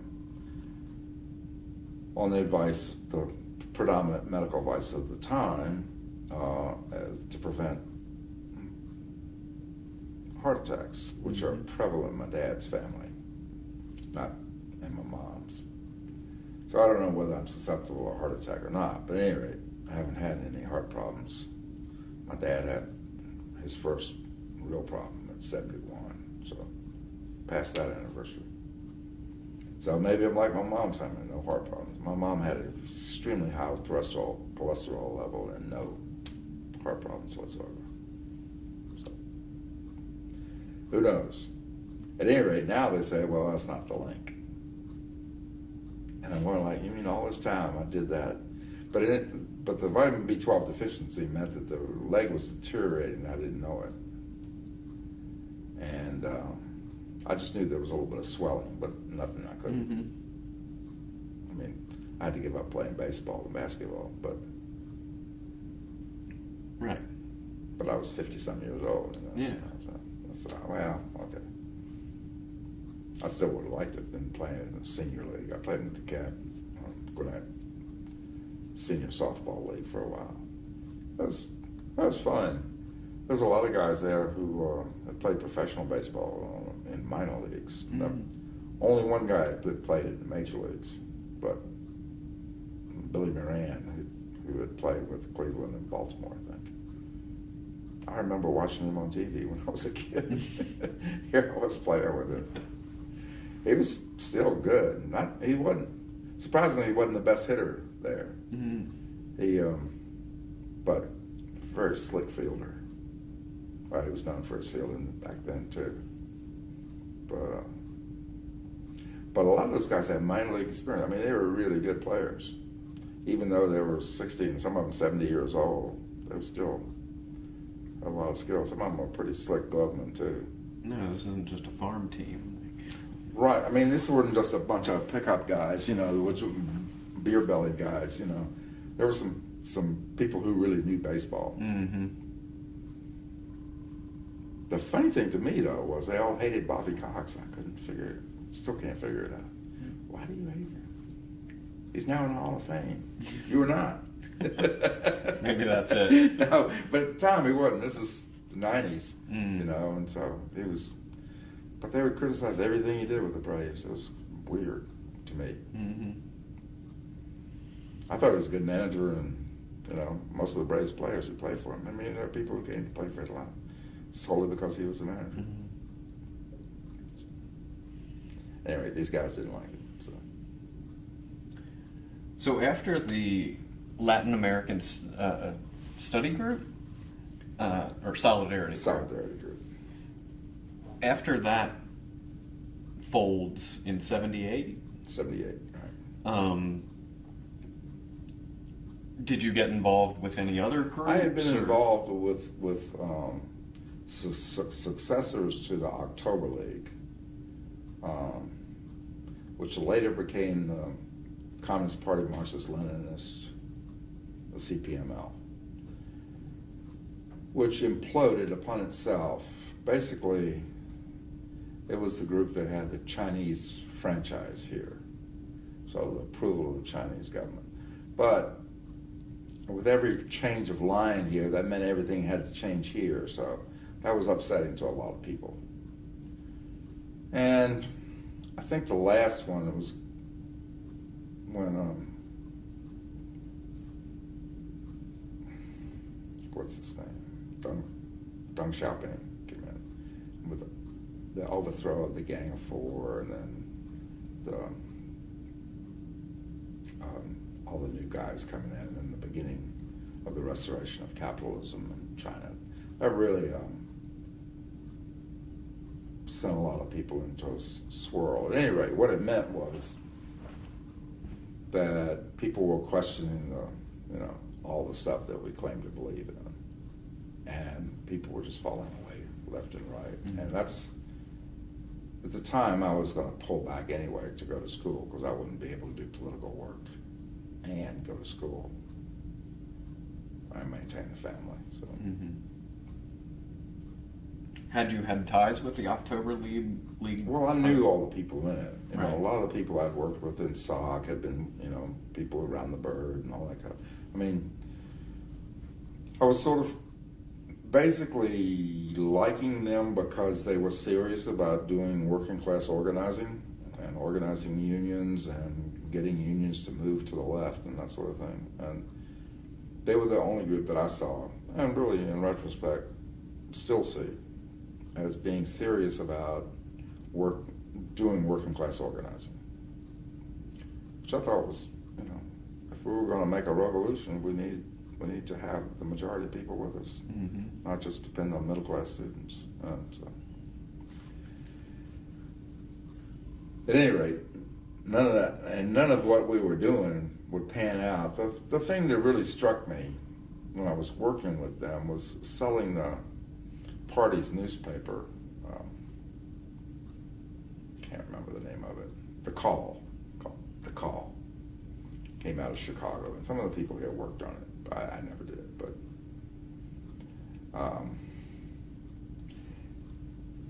they'd be thrilled to death to sell 2 papers, And I had been accustomed to thinking 25 was not quite enough when I was working with the Bird, mm-hmm. And really accustomed to going out to Lenox and having the paper sold 25 itself. an hour. Right. And so I was accustomed to selling 60. I got to the point where I wouldn't go to places where I knew I could only sell 25, just because it was so much better. When I was in Underground Atlanta, Friday night or Saturday night, that was another place to go to sell papers. And a few people would buy them going in, but basically people wanted to get them when they were going out. And so you were selling to a lot of happy, drunk people. But they would take the paper home, and I would sell between 60 and 80 in that last hour, or 2 hours that I was down there. And I'm going to per hour. Mm-hmm. So I would take a ton of papers down there. We got a little bit of harassment from cops there, but not much. They basically, the funny thing about selling the Bird everywhere was the paper was always printing things about how cops did this and cops did that and blah, blah, blah. But I never had any of that harassment myself, and I don't know why that was. Lenox Square certainly could have tried to run us off. They never did.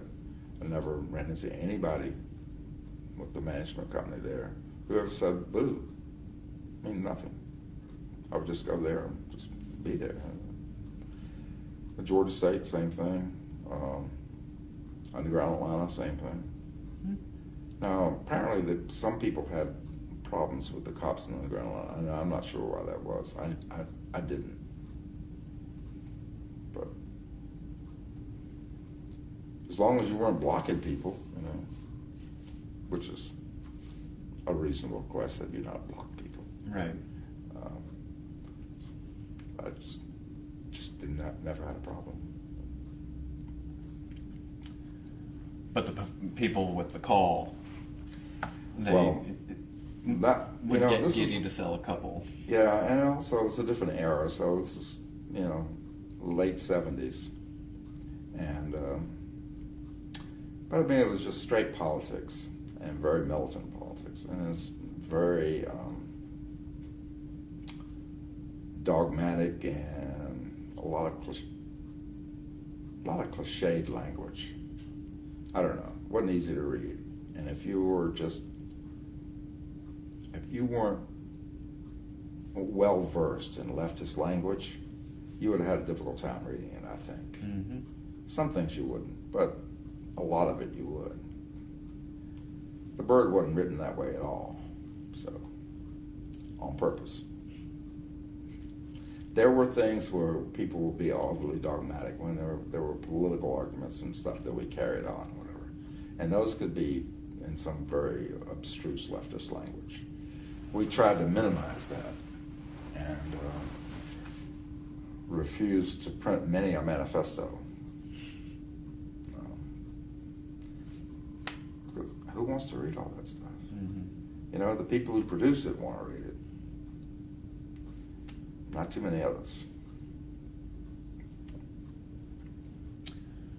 So is it Communist Party Marxist Leninist? Is that what the group was called?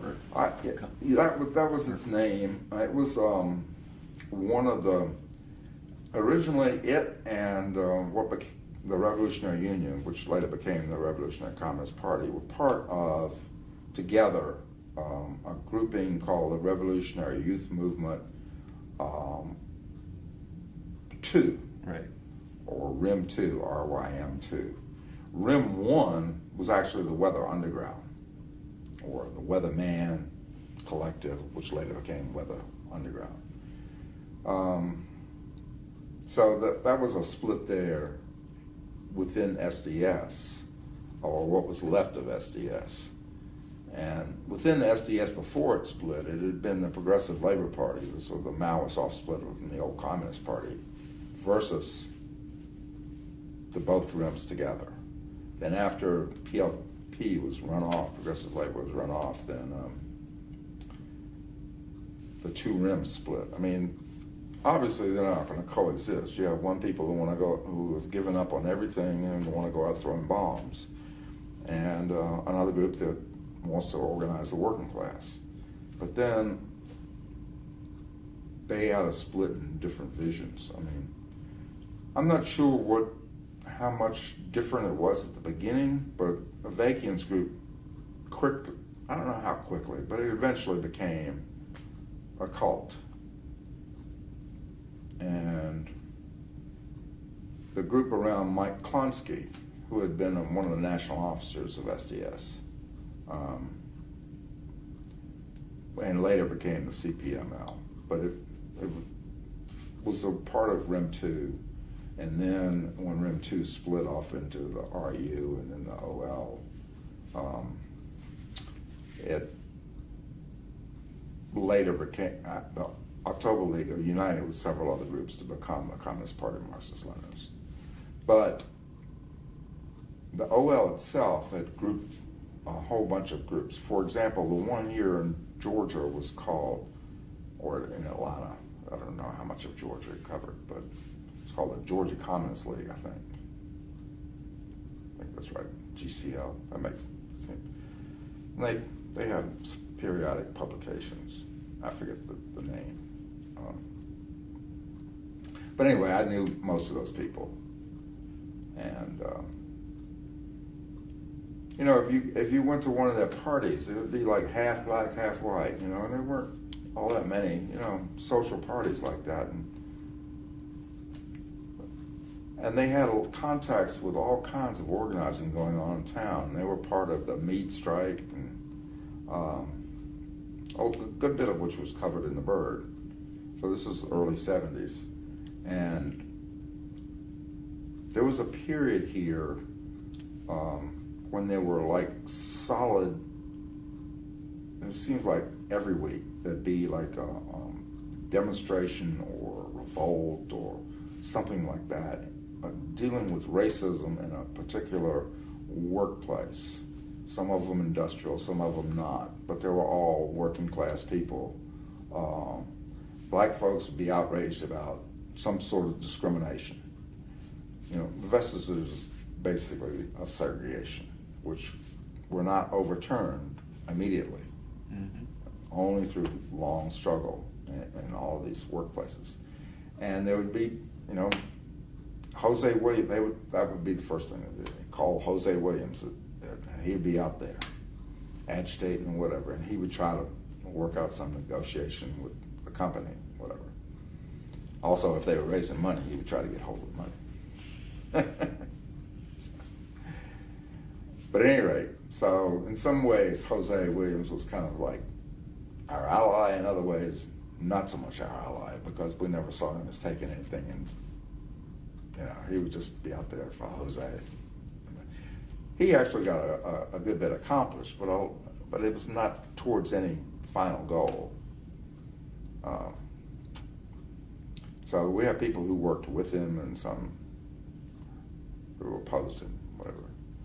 But at any rate, you were dealing with people who were, you know, all and a lot of these people would show up at these parties and whatever. So you're getting a good chunk of, you know, Atlanta. I mean, there was nothing like that just on a social scene anywhere else in town. I mean, if we go to the people who opposed the, you know, October League and whatever, it'd be an all-white party, or maybe one black person.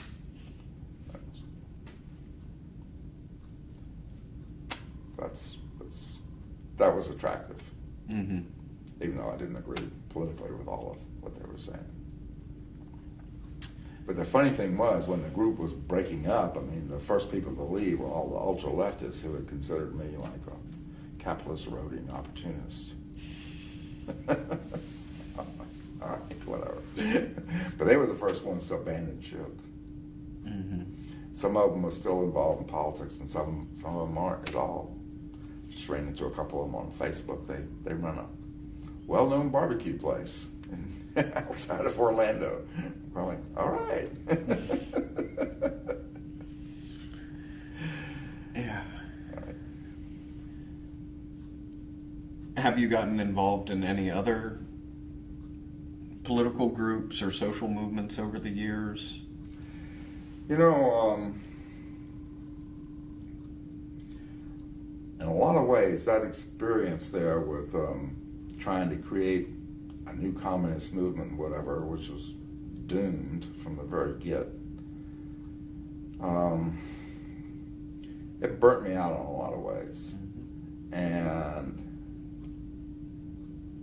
then when I had a little bit more time, you know, I was involved with the group that tried to restart the Bird in '84. We started meeting in late '83, and basically to counter all the bullshit of Ronald Reagan and all that nonsense. And it didn't work out, but I got to meet a whole new group of people, kind of a younger generation, who worked with the paper, so that was good. It's too bad the paper never really had a business plan, but we could have maybe been an alternative to creative loafing, but I don't know. It'd been tough. It would have been tough. Do you think that was the fatal flaw, the not having a tight plan for the business end of operations? We didn't even discuss business. Well, you'll do this and you'll do that, and without really thinking it through in terms of like getting a business plan and thinking this is going to jive with the business. None of that. Everything was about ideology.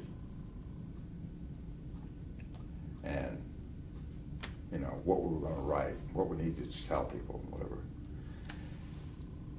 All of which is good, But the other thing is, all of us had full-time jobs, and nobody had time to work on it full-time. We had one guy in the office, Tony Riddle, and he was it. You know, it was all he could do just to maintain the office, and one man office crew. Because it lasted for a year and a half? No, 9 issues monthly. Okay. 10 months. So we skipped one. We skipped 1 month to put out the last issue. So, but the only one that really met any success was the first issue, and people said, "Oh, the bird! I didn't know you were still around." And it came out at the same time as the Piedmont Park Arts Festival. We sold tons of them there. So it was the best distributed one, but we had an audience there at the Piedmont Park Arts Festival. After that, we had a really difficult time getting it around. And people hadn't heard of it for, 10 years and whatever. So, but the major buyers of it were people who remembered it fondly from 10, 15 years earlier. Oh, I used to read this at school. Oh. They were in school in 1971. Yep. I mean, that sort of thing. And we weren't able to build on that. And we really didn't have a plan to build on that. The kind of nostalgic thing, I mean, that was fun, but I didn't really expect it. The next thing I worked on after that, I think, was, getting together a 20-year reunion in '88. And then in 2007, after I recovered from my foot, was able to walk instead of being on crutches, we started organizing the 40th one. And that, Linda, Stephanie, and I worked on that virtually every day for 11 months. Took a lot of work, but... That was a huge event. Yes, it was good. Yeah. I'm glad I did it. Yeah. And it's led to this. So... Who were some of the primary movers in the 1980s Bird? Oh, when we tried to revive it? Yeah. Part of it was some of the people who were left here in town, Bob Goodman, Tom and Stephanie, myself, a few others. Then there were a fair number of black folks. Jabari Zamama, Tony Riddle, and I've forgotten the names, some of them. A lot of people who were involved in sort of black arts things here in town. I'm blanking on names right now. But then there were people like that Jabari or other people had contacts with who were like intellectuals here in town, professors, like a guy named, I think, Tom Boston, who's a professor at Georgia Tech.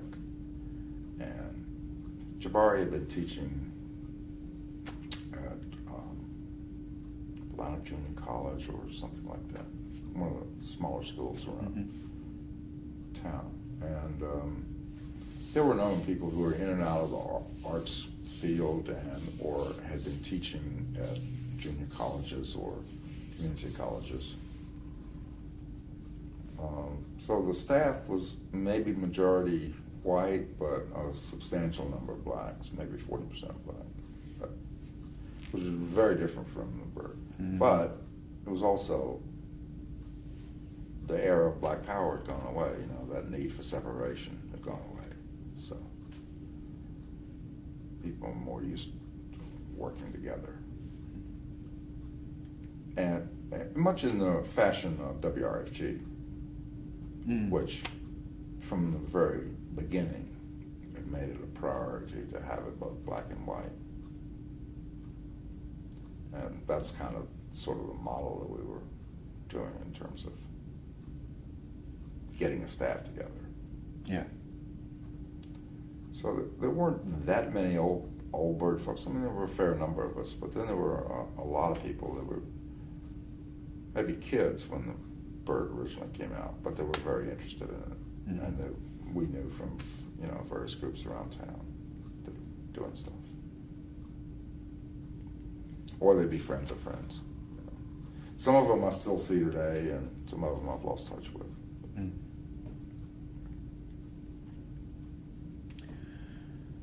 So how did, in all these years after the bird, what sort of impact has it had on your life? Well, I mean, the people who started the bird, you know, and who were associated with the bird for years are still part of my life, you know, it's just everyday friends, you know, the ones that are still here in Atlanta. And I mean, if I hadn't been part of that, I don't know what I would have been doing. I might not have even come back to Atlanta if it hadn't been for the bird. Might have stayed in Virginia, so everything would change then. Yeah. I mean, I just think about what if I'd gone to NC State instead of going to Georgia Tech? I mean, in Emory, I mean, I would have had just a whole different set of contacts. And my life probably would have been completely different. Who knows? You can speculate, but there's just no way of knowing. So, Right. counterfactual history. Yes. So from where we're at right today, in the present, what are some of the issues, ideals, concerns that most preoccupy you?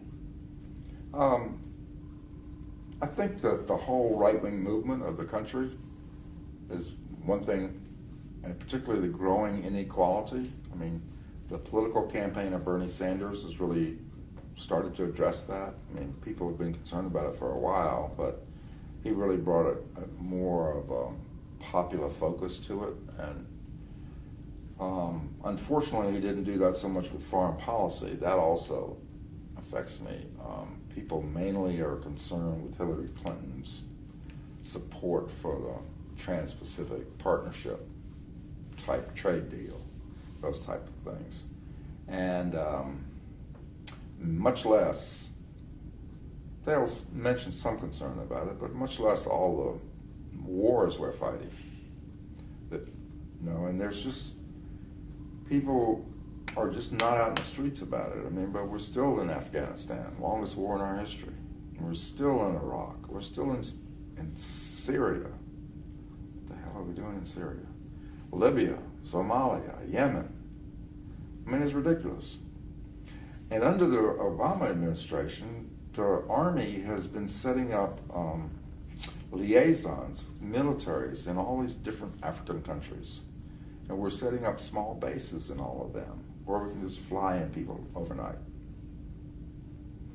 So they couldn't persuade any African country to allow United States Armed Forces base there for our African adventures. So I think it's located in Europe. I think at Ramstein in Germany, but I could be wrong about that particular base. It was at Ramstein at one time. It might have moved to some other European location. But I mean, it doesn't look good. And every place that the U.S. gets involved in militarily just seems to descend into chaos. The other thing is the war on drugs and what that's produced. Or using it just as a way to fight the left in Latin America, particularly in Colombia, which we think we have problems with inequality. Holy cow, they're much worse there. And part of that, there's like 5 million displaced African Colombians. It's just got almost zero, outside of a small number of political groups who deal with Latin American affairs. There's like almost no knowledge of that. And if something like that were to happen here, it'd be huge headlines. You know, I mean, just 5 million people. It's a lot.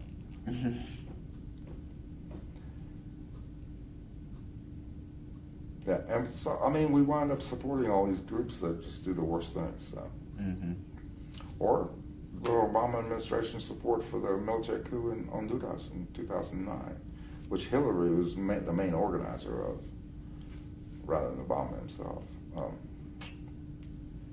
mean, all these kids come in here, you know, as refugees trying to escape the violence. They're basically caused by the coup and the various military people who are trying to take advantage of the drug trade, fighting each other over the drug trade. Mm-hmm. The interesting thing about that is you look in other countries there, for example, Costa Rica, which doesn't have an army, and they abolished the army in 1948. And they don't, I mean, there's drug trades going through there, but you don't have the violence. I mean, just nobody cares. It's only when they care that something terrible happens. Right. The other thing that really strikes me about all these conservative ideologues is they keep preaching about the wonders and glories of the free market, and yet when it comes to drugs, they don't believe in a free market. So, but if you believe in a free market, why would you prohibit this? I mean, yes, there are health things, but the amount of money that we spend on military is just nothing compared to what we would spend on taking care of people's health problems. Oh, yeah. And I don't think you'd have any more users than you. I mean, it seems to be the case with the various European countries that have legalized one sort of. They have some medical problems, yes, but they're much less expensive to deal with. Mm-hmm. And it's not involving significant more people. No, and there's a medical system, advanced medical system that's available to everybody. Right.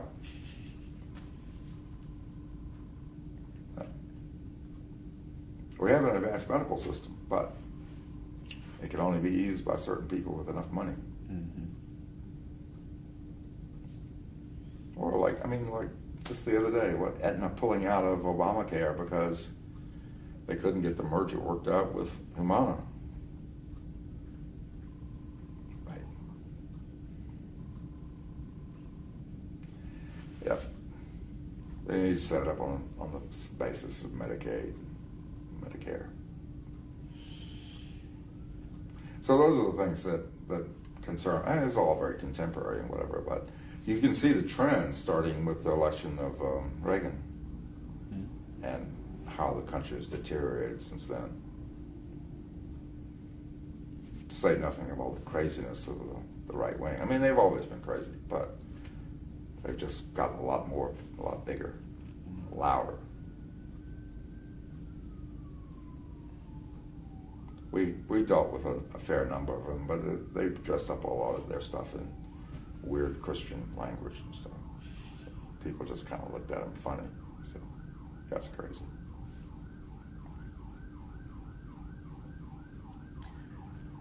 Something to continue struggling against. Yes. For. Yep.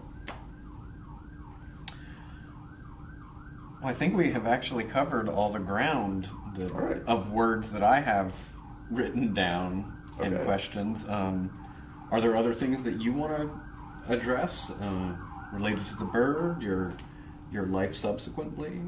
I could talk a little bit about my life subsequently after I go to the bathroom. Yeah, okay.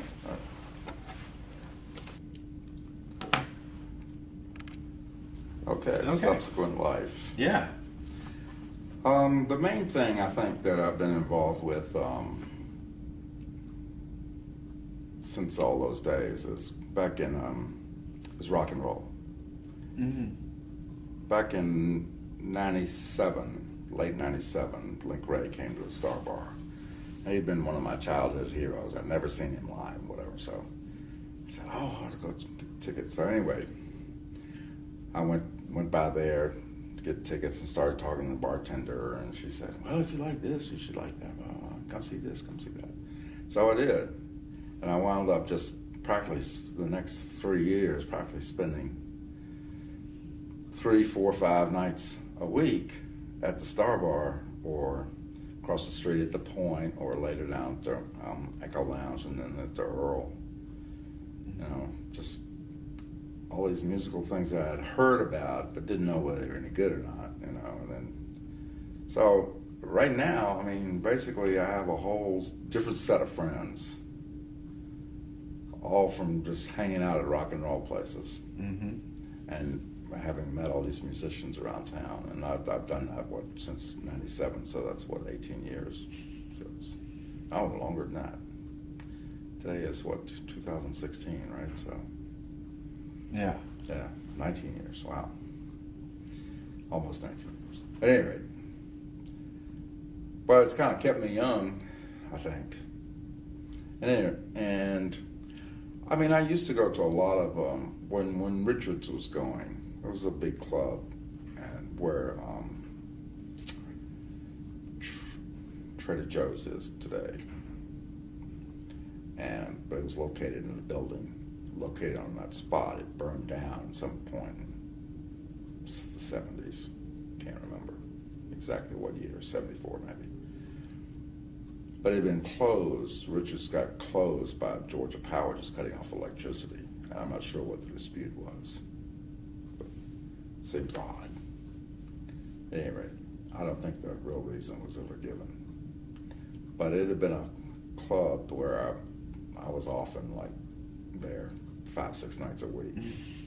And Rich Floyd, who was one of the Richards in the title, had been Howard Stein's man here in town. So I knew him from rock and roll and whatever, and working at the Bird, you know, dealing with them for advertisements and different shows and stuff.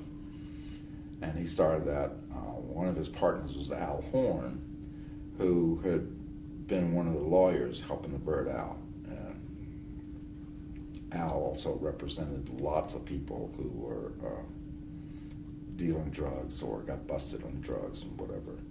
And he loved that. He'd go into court and cops would always try to improve their stories, and then they'd start contradicting one another with their improved stories, and he'd get these guys off. Al loved that. Anyway, he was one of the guys there, one of the investors in the club. And, but they had, I mean, Waylon Jennings played there, you know. One night, Dickie Betts got up and jammed with him on stage, you know, at 3 a.m. And there were some great nights at Richards.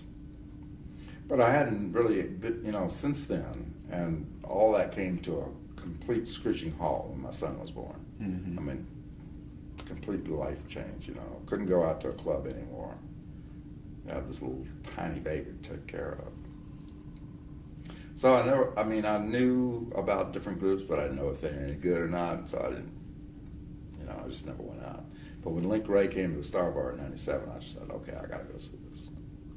And then, you know, one thing led to another. I've been, you know, I pretty much know most of the musicians in town, so. That's different. And, you know, even back in the 60s, I only knew the guys in certain groups. And I didn't know a lot of people. There's all these nostalgia pages on or groups on Facebook and whatever, and I'm going like, okay, I remember this name, but I don't remember I didn't know anybody in that band. Everybody else seems to know them. What? But I think, you know, now I've just gotten, and from my own perspective, most of the groups here in town are a lot better than they were back in the 60s. People my age tend to have an overly nostalgic view of the quality of music in the 60s. There were a lot of really bad bands. There were some very good ones, but there were a lot of really bad ones. And people are waxing nostalgic about some of these terrible bands. So do you usually hit a couple shows a week still, or? 2 or 3. Yeah. What are your top venues? Still the same? Well, I was at Terminal West Tuesday night for Scratch Perry, Lee Scratch Perry. He's 80 years old now, so he's not likely to be making another show. It was really good. I'd seen him a couple times in earlier years at the Variety Playhouse. But yeah, I mean, tonight I'll be at the Earl for the Barbecue Show, which is Mark Sultan. It's his moniker.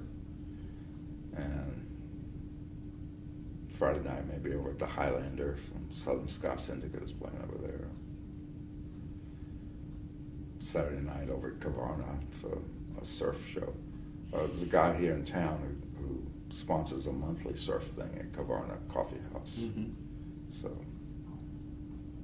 which is pretty cool that because they're usually not open that late at night, but he's convinced them to stay open in there. I guess they do enough business to make it worthwhile. Mm-hmm. So I guess no Starbar this week, which seems strange. I normally at Starbar once or twice a week. So. The Earl maybe once a week. Yeah, you're certainly in the scene. I enjoy it. It's also good just to get out of the house and socialize with people. Mm-hmm. Otherwise, I get kind of morose. Mm. Well, it's great to have that outlet. Yep. And not have any hang-ups preventing you from doing that. Right. Yeah. And I got to meet a number of young musicians when my son was in a band. He was in a goth band, dark wave band for 94 to 2002 was their existence, so about 8 years. Basically the late 90s was when they were really going good. And he was 18 when he joined the band, so they were all 18, 19 years old. So. Right. They're all pushing 40 now. Seems weird. Or over it. Well, 4 of them are still kind of tied into music. The other guy is completely into film now. So I don't think they'll ever do a reunion show. 4 of them want it, 1 doesn't. Or says he does, but is not willing to do anything. Mm-hmm. That's the way it happens. Yeah. Well, I thank you for coming and spending many an hour with me.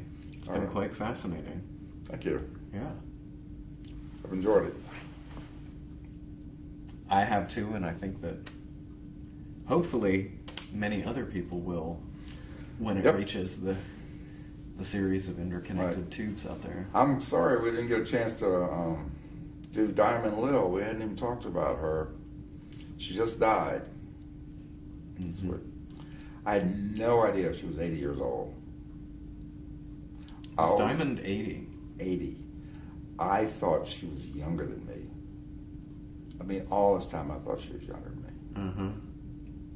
No idea she was that 7 years older. Wow. Yeah, because I knew Diamond from several social interactions and other oral history projects that I work on. Unfortunately, never had the opportunity to.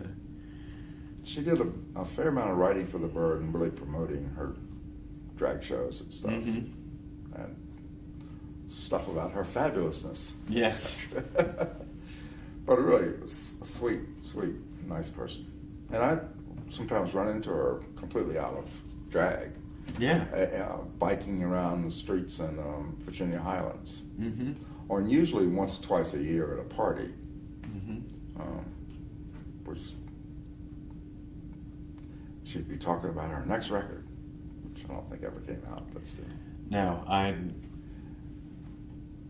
yeah. But always the hope to do that. Mm-hmm. Mm-hmm. But 80 years old, had no idea. Yeah. A legend. Yep. Well, thank you again, Steve. All right. Thank you, Randy.